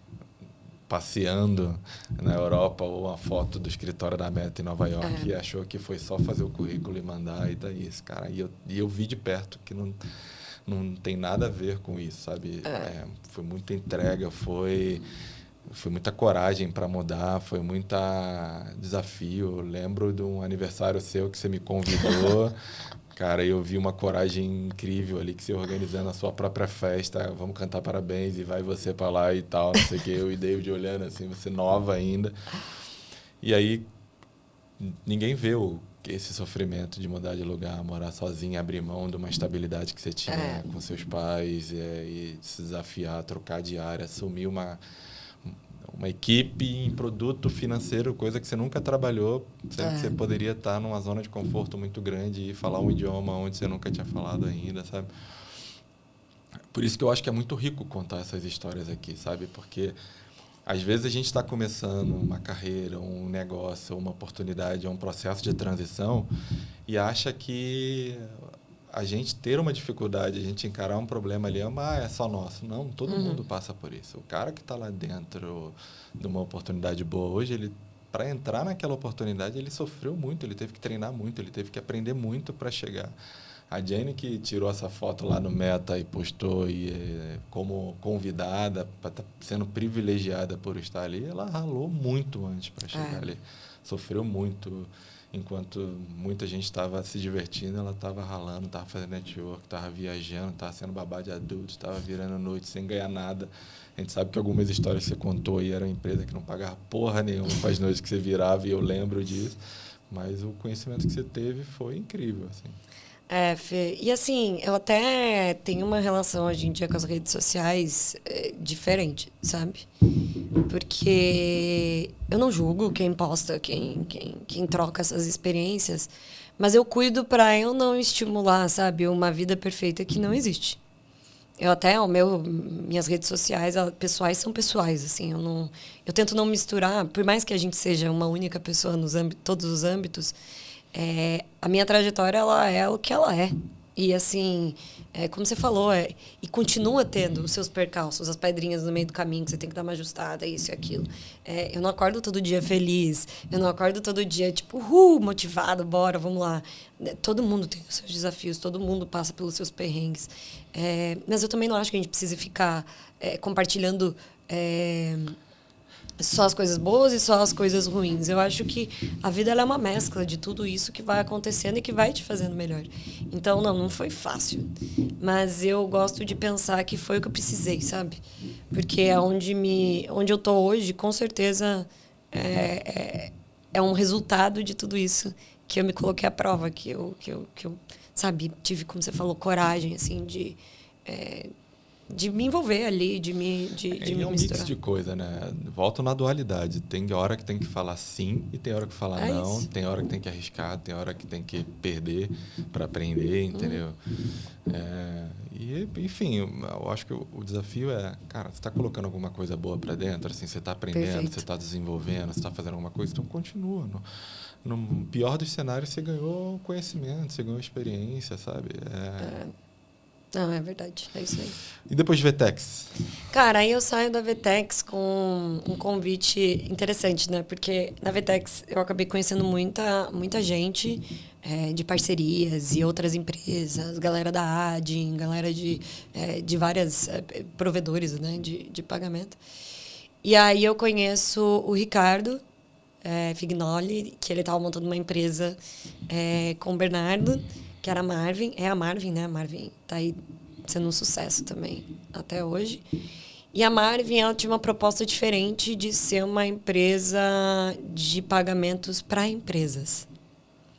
Então, eu entro lá num momento de redefinição, de estratégia, de ainda um pouco de confusão do que seria de fato o produto. E eu passo um período lá de muitos testes. Então, a gente testa muita coisa, vê o que funciona no mercado, o que não funciona. A gente embeda a nossa solução no app da Biz, da Ambev. A gente fez uma outra solução para Três Corações, fez um para Alpargatas, fez um para Chili Beans. Então, eram clientes assim grandes e de impacto no mercado. E o nosso principal propósito era usar a agenda de recebíveis, de pagamento, né? Toda aquela agenda de cartão que se gera, da ponta para a indústria. Para que a gente girasse o fluxo do dinheiro e diminuísse muitos gaps que, de fato, a indústria tem, sabe? Com fornecedor e com inadimplência e com tantas coisas. Então, nasce de uma resolução, né, do Banco Central, com uma oportunidade de ser um produto de pagamentos para empresas. E foi muito legal também, assim. Ali eu entrei como diretora, né? Nessa aposta de viver essa coisa do early stage, de startup e tal. Quero stock options, quero bolsa Stock de valores. options, exato. E, cara, eu nem manjo, sabe? Eu não tenho muito essa aspiração, assim. É muito legal você também ter esse autoconhecimento do tipo, cara, o que eu quero da minha vida? Eu só topei, bora, vamos lá, vamos fazer o negócio acontecer. E foi muito legal, assim, porque as pessoas perguntam, né? Acho que até é uma boa oportunidade de falar, porque que eu passei por tantos lugares. E eu, cara, foi tão intenso em todos esses lugares, que não é porque eu fiquei 2, 3 anos em cada um dos lugares que eu não vivi muita coisa, tirei muito aprendizado e deixei muitos legados. E eu tenho essa sensação, sabe? Em todo lugar que eu passei, eu encerrei ciclo. Eu consegui fechar, sabe, o que eu tinha construído, deixar um legado e para dar o próximo passo. E foi assim da Vtex para a Marvin também. E na Marvin eu vivi muitos momentos. Momentos que eu me orgulho e momentos que eu não me orgulho tanto, assim, sabe? De posturas que eu tive que acabar assumindo e decisões que eu tive que acabar tomando. Que faltou um pouco de maturidade, faltou um pouco de, sabe, de tato, assim, com algumas situações. Hoje a Marvin ela seguiu outra solução, nem essa que eu falei, usa um produto de garantia assim, para grandes indústrias.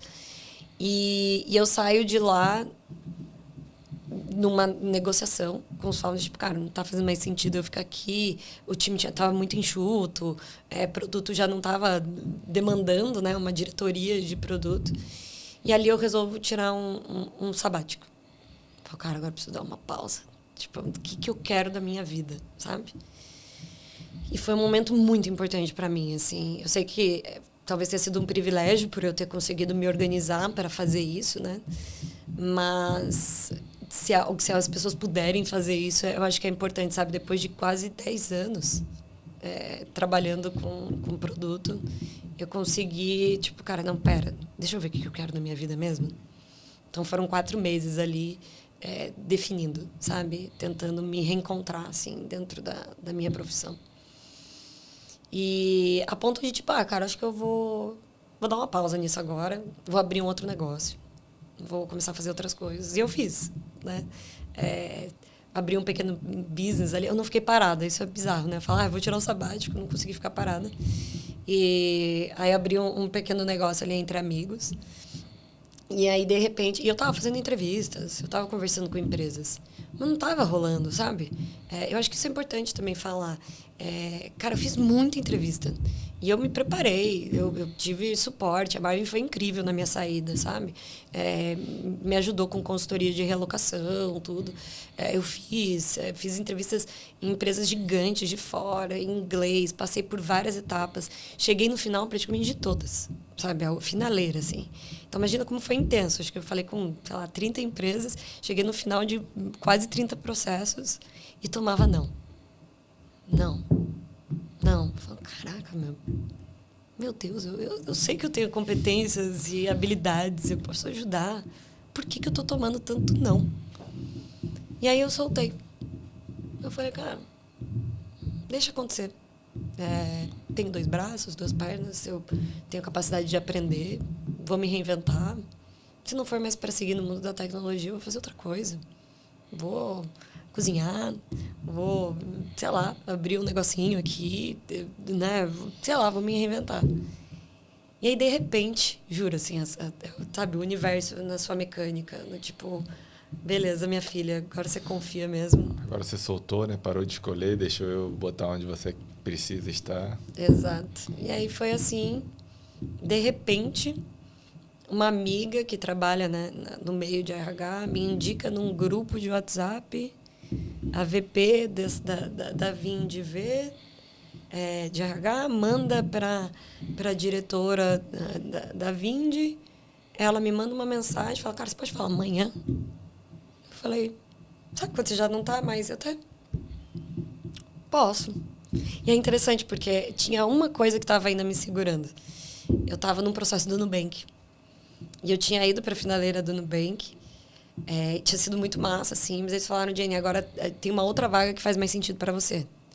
Só que essa pessoa está em licença, alguma coisa assim, Então a gente vai ter que segurar umas semanas.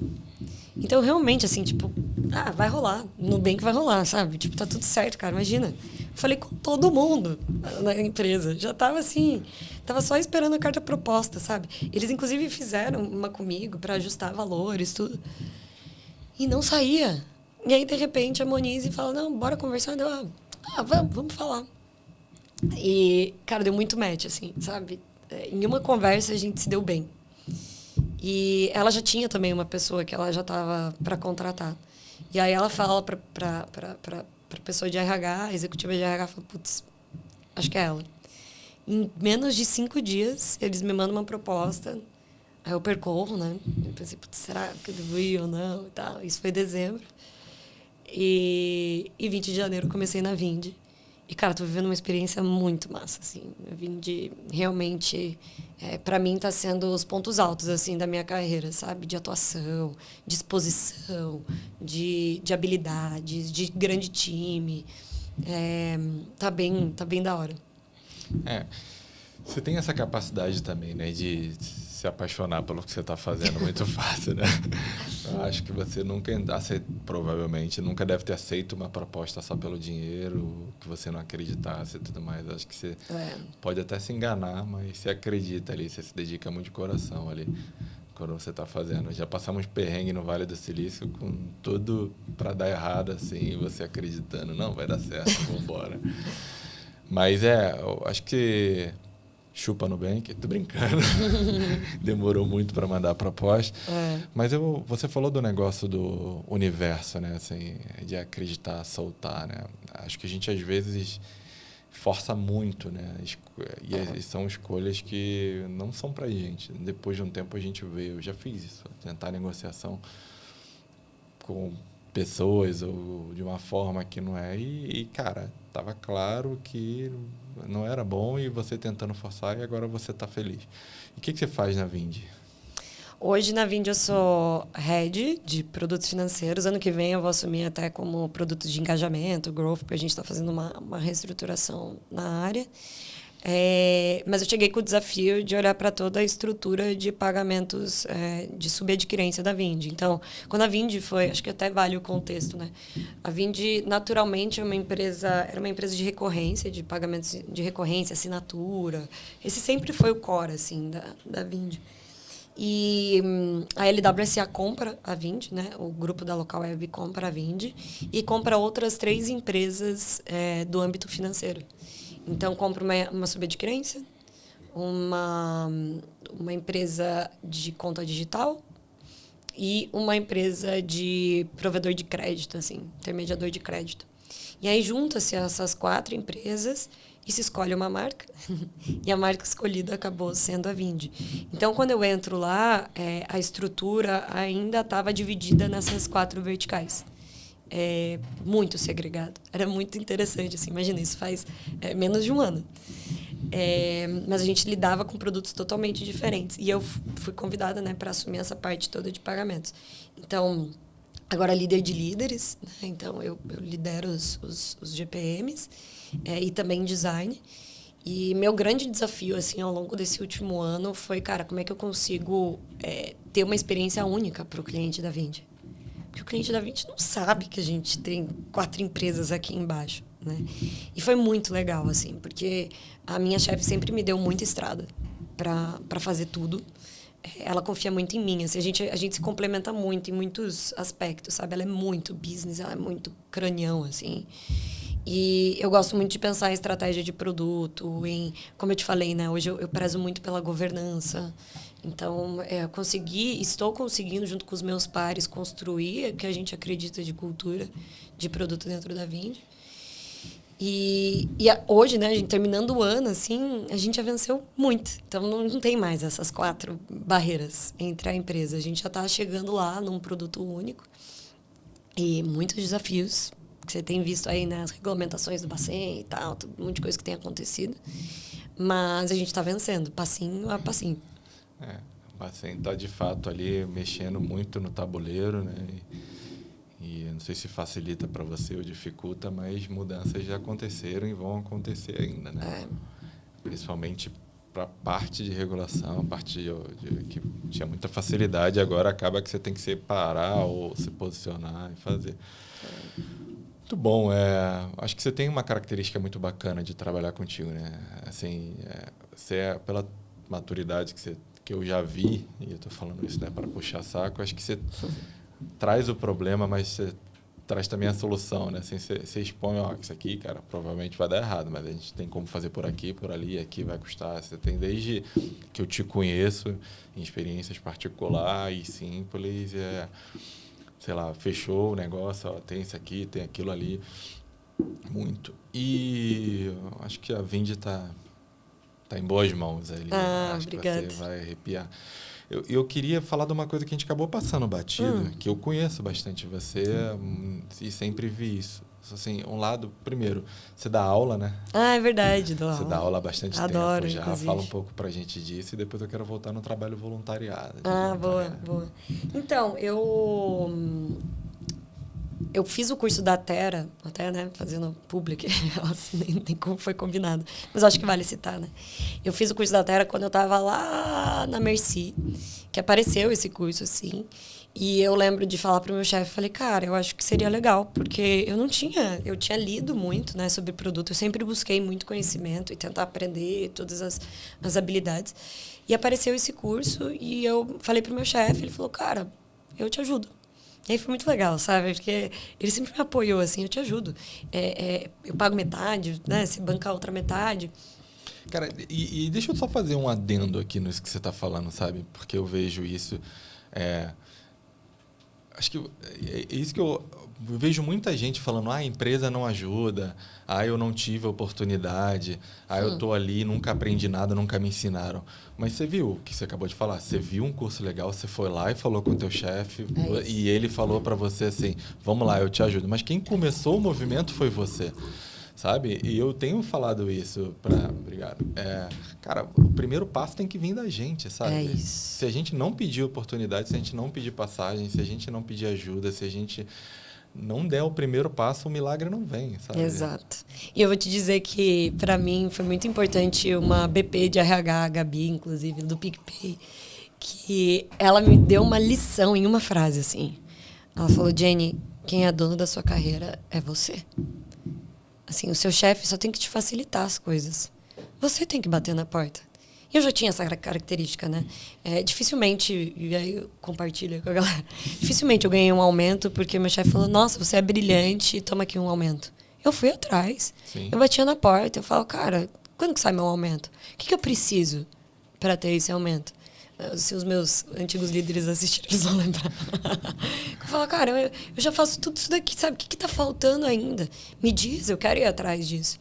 Então, eu dei bons passos, né, mudando de empresa, mas os aumentos dentro das posições que eu tive, quem bateu na porta fui eu. É isso aí, não tem que deixar, tem que ser orgulhoso de ter a capacidade de pedir ajuda, pedir aumento, pedir oportunidade, pedir responsabilidade. E também saber ouvir feedback, né?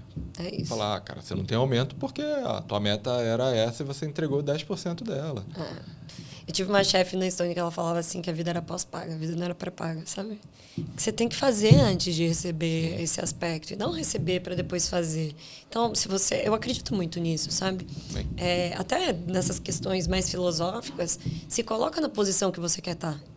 Por exemplo, eu almejo ser um diretor, ou almejo ser um líder assim assado. Já como? O que esse líder faz que você admira? O que essa posição tem que você busca?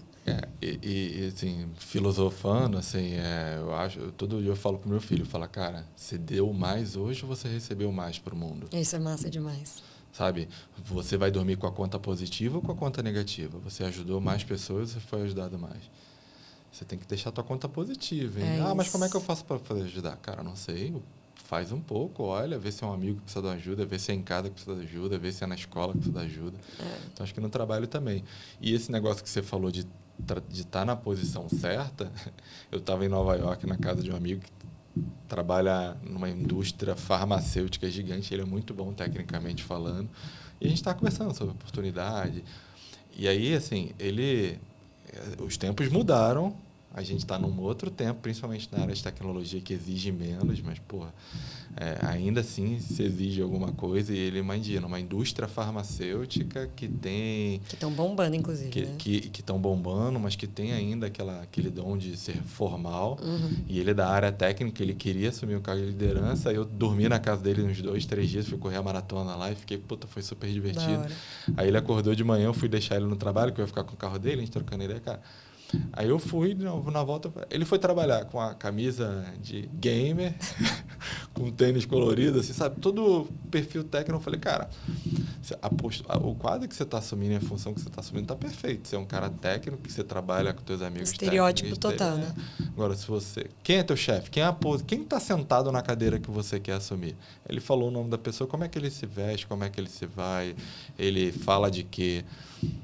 Você quer estar lá na posição dele? Então, cara, de alguma forma você vai ter que chegar mais próximo daquele perfil ali. Porque o perfil que você está assumindo hoje é um perfil de um cara técnico que vai trabalhar de madrugada, vai fazer isso, vai virar à noite, vai resolver uma porrada de problema. Mas ele tá assim. E ele olhou e falou, pô, mas eu não sei se eu quero usar aquele terno, não sei se eu quero só trabalhar viajando, eu não sei, eu quero... Então, tá bom. Então, pera, né? Volta atrás e vê o que você quer. Então, tá bom, mas assim, se adapta. Você entenda que você vai ter que assumir um perfil de uma pessoa que você quer ser, senão você não vai ser. É isso. Assim, até eu gosto dessa frase, né? Mas assim, não basta ser, você tem que parecer. Tem que primeiro parecer. Exato. Então, por isso que eu acredito muito nisso. Assim, você quer algo, já haja como aquele algo, sabe? Faça coisas como aquele algo, porque daí quando você vê, você já é. E aí, voltando na Terra, então eu tive essa oportunidade, né? Fiz o curso da Terra, foi os últimos presenciais ali. Quer dizer, não, demorou depois ainda, foi em 2017. E ali na Terra, quando eu vivi muito intensamente, assim, o curso. E logo eles me chamaram para apoiar a comunidade. Então, a Terra tem muito isso, né? Da comunidade, assim, de produto. Então, eu comecei a mentorar projeto, porque dentro do curso, né, deles, tem projetos, cases, que você já sai lá fazendo um case prático. E eu comecei a mentorar projeto. E aí veio a pandemia e eu bati na porta de novo. Eu conhecia, né, as pessoas da Terra e falei, gente, eu quero dar aula. Eu curto, eu acho demais. O que eu preciso fazer? De novo, né? Mais uma coisa que você trouxe, tem que bater na porta. E aí, na época, o Gui falou, vem, vamos montar as aulas aqui. Eu comecei a dar umas aulas para B2B, né? Empresas. E, de repente, apareceu uma oportunidade para fazer uma aula para plataforma gravada. Eles estavam migrando, né? Só tinha ao vivo, por enquanto. E aí, de repente, a gente foi fazer uma aula gravada. Foi minha primeira aula em estúdio. Foi, tipo, cara, aquele friozaço na barriga. Nervosa pra caramba. Porque lá, diferente, assim, de outros lugares, era ao vivo. Depois eles editavam e colocavam na plataforma, mas era uma forma da Terra fomentar também, né? Era uma semana de produto, assim. E ao vivo tudo acontece, né? Fernando, foi assim... Foi muito massa. Ao vivo, tudo, você esquece palavras, você fala isso. E assim, é diferente. Aqui a gente está conversando, eu estou olhando para você. Lá eu tinha que olhar para uma câmera. E não só... Porque eu acho que quando a gente tem domínio daquilo que a gente está apresentando, fica mais simples. Mas você tinha que lembrar tudo que você tinha que falar, tudo que você tinha que passar, aquela intenção que você tem que... Então, foi muito massa, mas muito desafiador. E eu dei uma aula de Discovery contínuo, né? Muito, muito legal, inclusive. E dali eu fui convidada para dar outras aulas.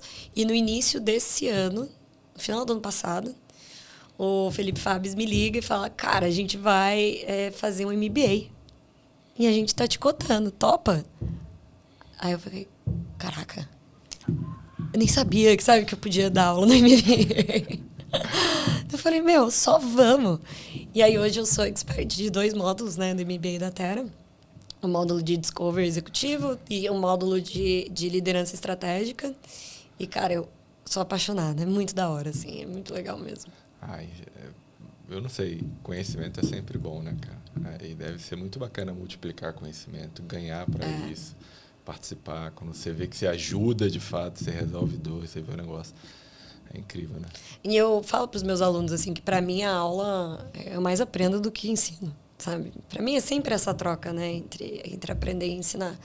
Mas, nossa, eu saio sempre gigante, assim, da aula. Caraca, olha quanto case legal, quanta história massa que eu escutei hoje, quanto profissional incrível que tem no mercado. Que é um pouco isso que você está fazendo aqui, né? Tentando dar um pouco de vida e luz para profissionais que tem muitos no mercado. Então, para mim, as aulas são sempre incríveis.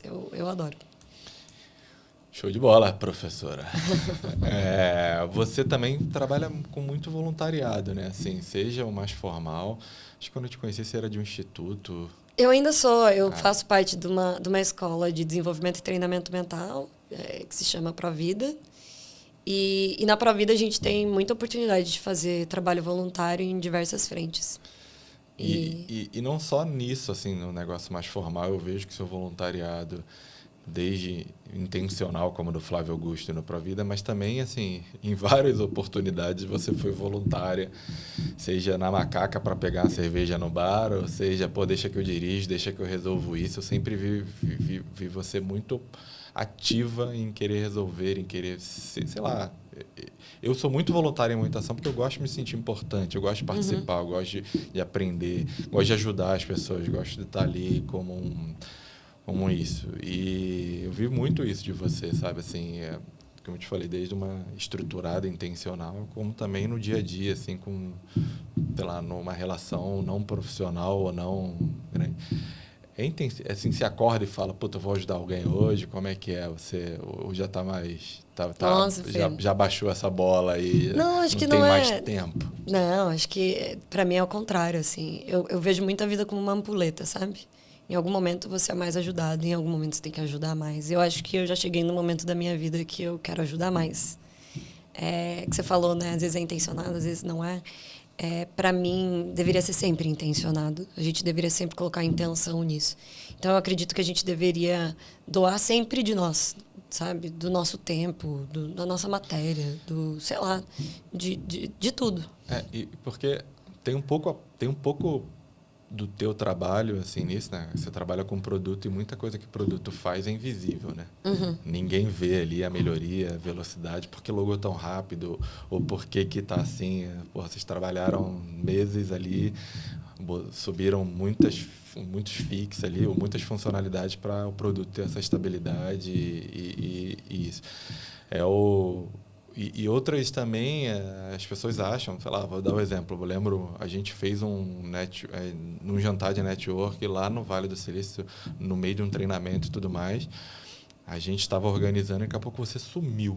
Assim, a gente fala, cara, cadê a Jenny? Cadê a Jenny? Não, sumiu. Você ficou de ajudar no negócio, mas você sumiu, literalmente. Aí, sei lá, 30 minutos depois, tinha a gente tinha comprado, sei lá, salgadinho para fazer no intervalo. Cara, e você preparou de uma forma magnífica um coffee break ali, com canapé, com bebida organizada, com tudo e tudo mais. E os convidados, as pessoas que estavam ali, de repente elas nem viram quem que fez, ou nem viram como é que foi, e a gente nem te pediu para fazer isso. Você olhou, viu a oportunidade, cortou os morangos, botou tudo organizado, aqueles morangos da Califórnia lindos, gigantes. Cara, e era um negócio que ninguém te pediu. Eu e o João, de repente, levamos mais mérito do que você, porque foi incrível a entrega e todo mundo gostou. Você separou as bebidas, separou os canapés, separou tudo. Então, todo mundo achou que aquilo ali era do programa. Mas a gente tinha comprado Ruffles, sei lá, salgadinho e Coca-Cola para todo mundo, que se transformou numa... Então, ser voluntário, essa ação que você faz, assim, é invisível às vezes, né? Fê, mas é prazeroso demais. Eu não sei explicar. Talvez, eu não vou ser prepotente aqui. Talvez, num passado, eu buscava reconhecimento dessas pequenas coisas, sabe? Mas é tão natural meu, de, tipo, ver alguma coisa e querer deixar melhor, sabe? Eu tenho essa virtude, essa característica de deixar as coisas belas, assim, de deixar as pessoas se sentirem... sabe, nossa, que bonito. E eu tenho isso até hoje. Quando eu vou fazer um jantar, meus amigos brincam e brigam, sabe, para ir no meu jantar em casa, assim, porque eu não brinco de fazer jantar. Eu faço um super jantar temático. Hoje vamos comer massa. Então vai ser tema italiano. Aí compro os tomatão, faço a coisa bonita, uma mesa bonita. Porque, para mim, esse ato de receber é muito prazeroso, sabe? Mas principalmente o ato de servir. Mas isso aí, você dessa forma que você fala, é um negócio que você gosta. É um negócio que te dá prazer. Então, é justificável. Mas eu estou tentando trazer para outras coisas que são problemáticas. Por exemplo, uma vez a gente estava no Vale e, cara, tinha um convidado dos 70 que tinha que ele era extremamente problemático. A gente estava numa equipe de 5, 6 pessoas, ninguém queria lidar com ele. E, cara, você virou e falou para todo mundo, no meio de um monte de gente, falou, cara, deixa que ele é meu, eu cuido dele. E você passou 5 dias de babá da pessoa, ajudando, e aí ele deixou de ser uma pessoa problemática, virou uma pessoa até de convivência, no fim, Sim. agradeceu, elogiou.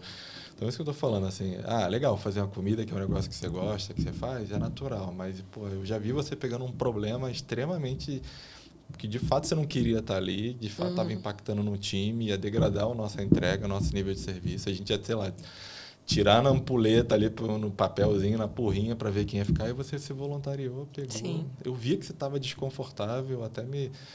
Falava, cara, vou revezar com ela, mas depois você sumiu tanto o personagem que você ficou de mão dada ali, assim, com um problema até o fim e deu super certo, sabe? Eu acho que isso tem muito a ver com o nosso início da conversa, sabe, Fê? Eu gosto de desafio. A vida sempre me desafiou. Talvez, na verdade, a vida tenha me feito gostar de desafios. Porque eu nunca soube se ia dar certo ou não, sabe? Tipo, o aspecto da minha doença, por exemplo, ou outras coisas que eu passei também na minha infância e adolescência, desde separação de pais, mudanças de cidade. Não só para São Paulo, né? Eu mudei antes também em outros contextos. Então, eu gosto de ajudar. Como você falou, tem coisas que são mais fáceis porque já é mais natural. Mas tem coisas que eu vejo que são importantes e que, quando eu vejo, sabe, que tem alguma coisa que precisa ser feita, assim, eu não consigo sossegar até esse negócio não ser resolvido, não ser enfim, cuidado, assim. Eu tenho isso até hoje. Mas hoje, talvez eu busque desenvolver isso mais nas pessoas, sabe? De talvez deixar um pouquinho do legado do que eu aprendi, porque pode não ser prazeroso de início. Mas se a gente conseguir achar, sabe? Imagina, conseguir transformar essa pessoa de problemática para uma pessoa até agradável no final do programa.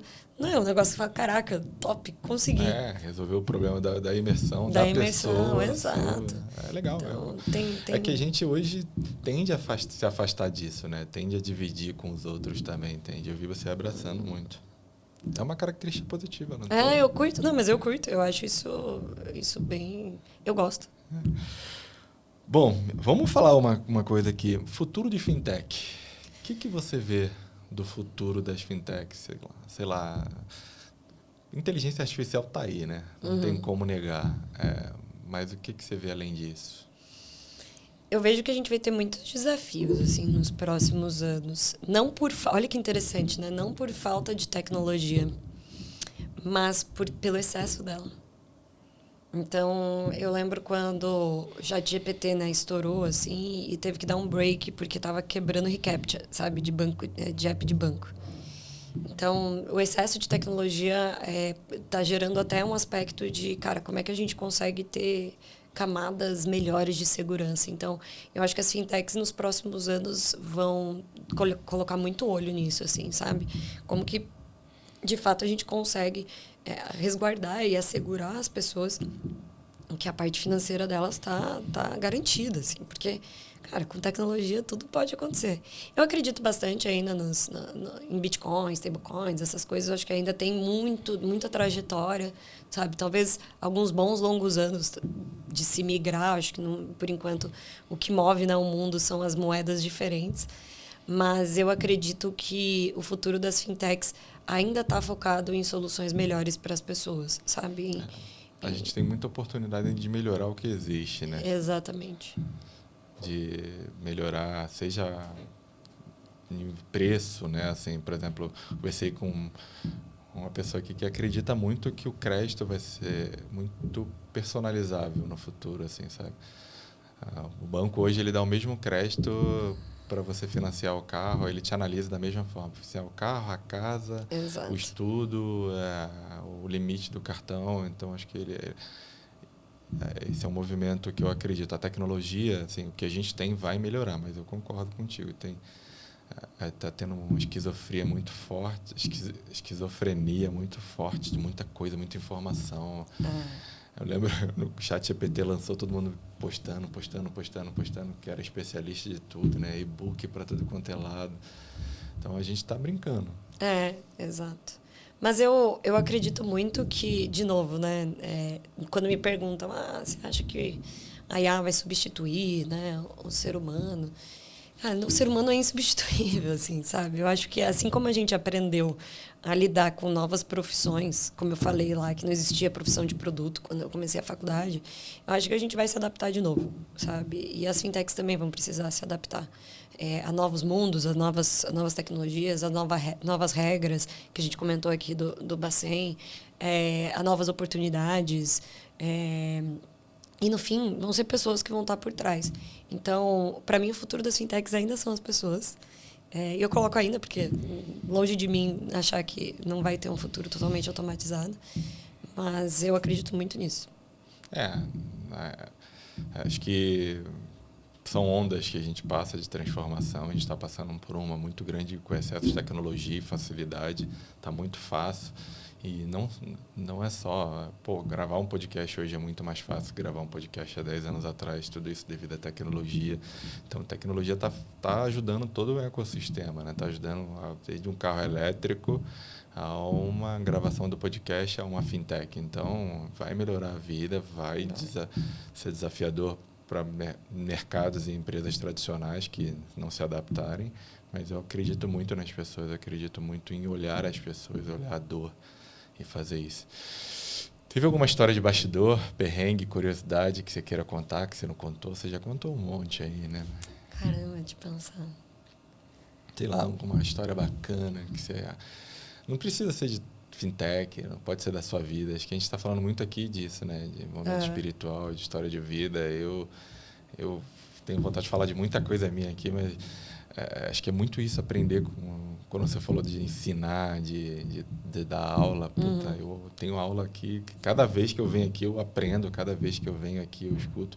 E faço muita similaridade, sabe? Assim, também, que não querendo me comparar, mas é muito é isso, já passei por isso, poderia ter feito diferente, então eu vou fazer diferente.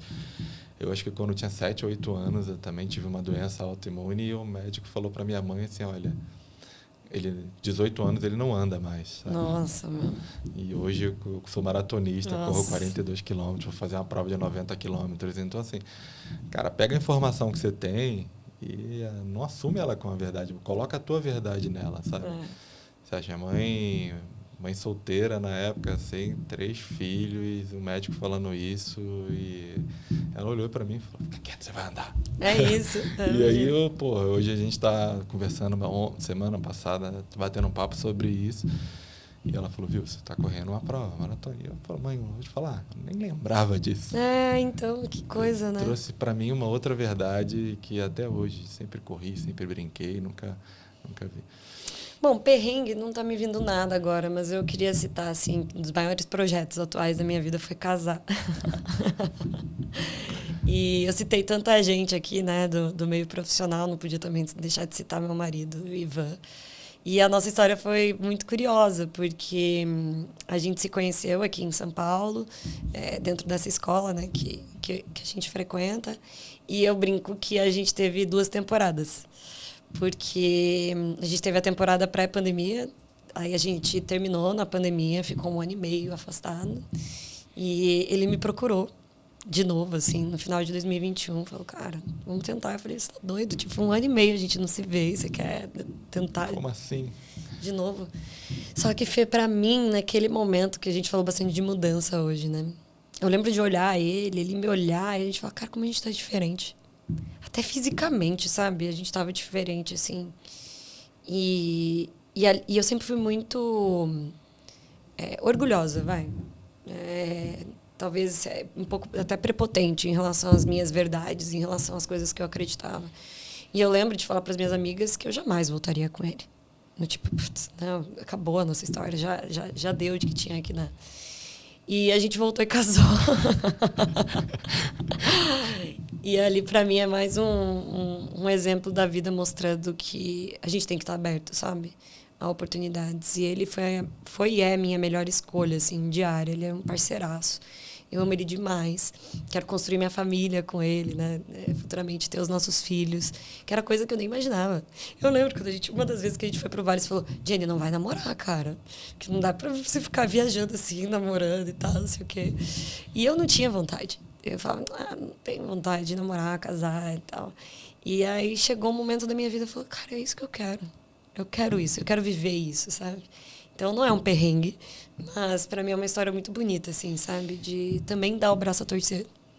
E, cara, saber que a gente vai mudar de opinião muitas e muitas vezes. E eu quero escutar esse podcast no futuro e falar, caraca, mudei de novo, sabe? De tudo que eu pensava, mudei de novo. E eu acho que essa é a parte mais bonita. Capítulos novos, né? Assim, coisas novas. A gente vai gravar de repente, você já com vários filhos, e com outro viés de maturidade. Certamente. Não, mas é verdade.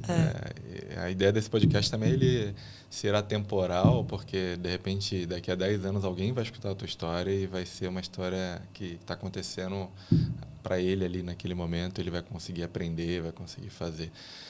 E parabéns, assim, o casamento foi a melhor coisa que aconteceu na minha vida.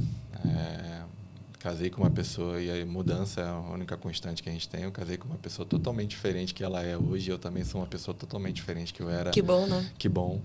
E a gente vai se adaptando. E eu escutei uma frase muito foda uma vez, assim, na igreja, que foi: o que vocês acham mais importante, né? Era um senhor de idade falando, amor ou aliança? Aí todo mundo, acho que instintivamente, todo mundo querendo casar ali, fala assim, o amor, o amor, o amor. E aí no fim ele falava, legal, o amor é muito importante, mas o amor muda.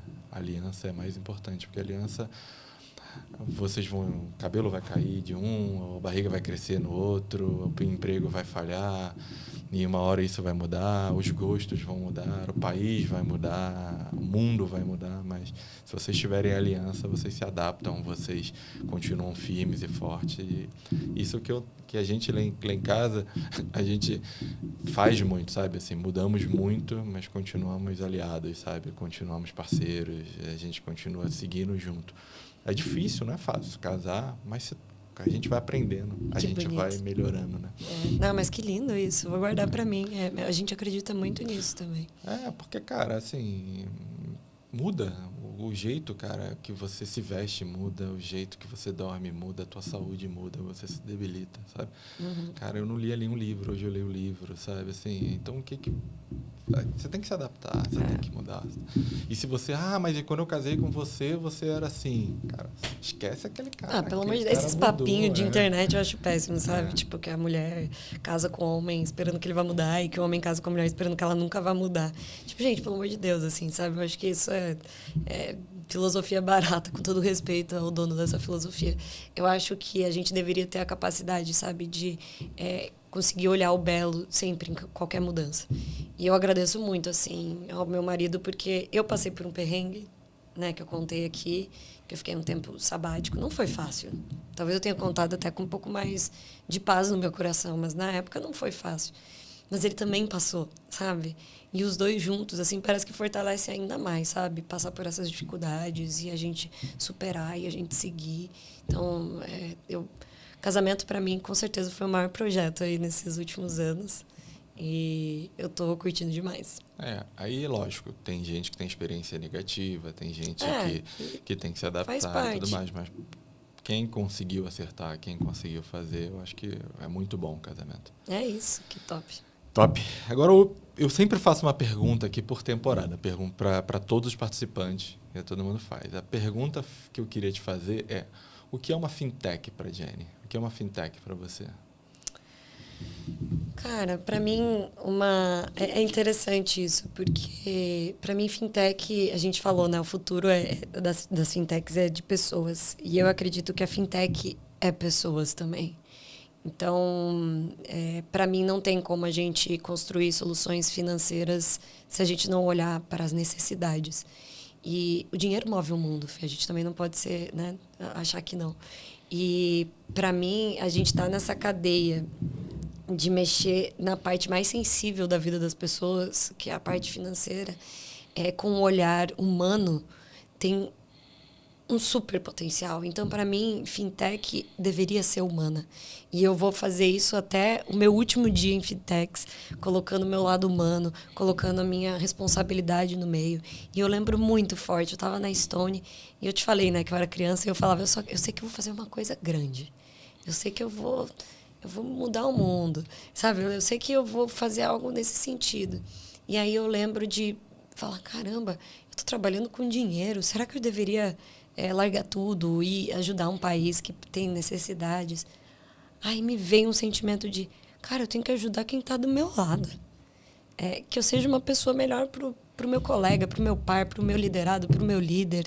Então, para mim, a fintech é humana. Eu acho que essa é a palavra que eu queria deixar para você. Show de bola. Boa. Boa, não tem certo ou errado aqui. A gente só faz muito para pluralizar e dar mais visões diferentes. Bom, alguma mensagem final? Nossa, eu tô emocionada. Eu não sabia que, né, gravar um podcast de fintech ia me deixar tão feliz e emocionada, assim. Eu queria dizer uma coisa que eu fiquei muito surpresa de você guardar tantas coisas positivas sobre a minha pessoa, assim. A gente realmente não sabe quem que a gente está tocando com as nossas ações, quem está observando a gente com as nossas atitudes. E eu lembro muito forte, assim, de um executivo me ligar. Ele estava trabalhando numa empresa. Ele falou, Jenny, eu não sei exatamente o que você fez na empresa que a gente tinha trabalhado junto, mas eu lembro do como. E aquilo me marcou, porque eu falei, caramba, eu nem coloco, às vezes, atenção no como. Mas eu acho isso tão importante, sabe, Fê? E eu acho que a gente deveria colocar atenção nas nossas condutas, na nossa atitude, a gente ser propositivo em ser um ser humano melhor. E eu agradeço, sabe, por você ter essas boas lembranças de mim. Eu nunca vou esquecer que você olhou meu computador, não sei se você vai lembrar, mas tinha uns post-its com umas frases positivas no meu computador. E você, tipo, olhou aquilo e falou, cara, que irado, sabe? Eram coisas positivas mesmo, que eu acreditava, de ajudar as pessoas, de ser um ser humano melhor. E aquilo me marcou, do tipo, eu falei, caramba, ele prestou atenção nos meus post-its, meus pessoais, assim. Então, eu agradeço muito por você também ter esse coração generoso, por você estar dando essa oportunidade a pessoas comuns, eu vou colocar entre aspas, terem voz dentro desse meio de tecnologia. Normalmente a gente escuta só histórias milionárias e de muito sucesso. E para mim o sucesso é eu sentir que eu estou no caminho certo todo dia e ter pessoas como você perto. Obrigada. Cara, é um orgulho para mim poder contar. Essa iniciativa nasceu porque eu acredito que tem muitas histórias como a sua, de pessoas incríveis, que de repente o sucesso delas não veio só no financeiro, mas veio também nas experiências do dia a dia, na experiência do aprendizado, na pluralidade da coisa ali. E eu quero contar, quero ajudar a contar. De repente, e eu conversei com uma pessoa que falou, cara, mas conta, você não precisa ser o melhor podcast, sabe? Você conta e, cara, já estamos na 15ª história. A gente tem um monte de iniciativa bacana e eu acho muito legal para isso, sabe? Olha, se a gente for botar aqui no papel a quantidade de ensinamento que juntos aqui, a gente chegou para alguém que, vai lá e pede, corre atrás, muda mesmo, encara, mude, não tenha medo de mudar, sabe? Dá para aprender ouvindo, sabe? Assim, e não é que a gente quer ser clickbait aqui, é a tua história, cara. Isso aqui foi você que fez, e você que vai ganhou e sofreu com isso, né? Para estar aqui. É muito bom para mim. Eu te conheci de perto, assim, sabe? Eu vi você fazendo de graça, de coração aberto. As pessoas que trabalharam contigo também viram.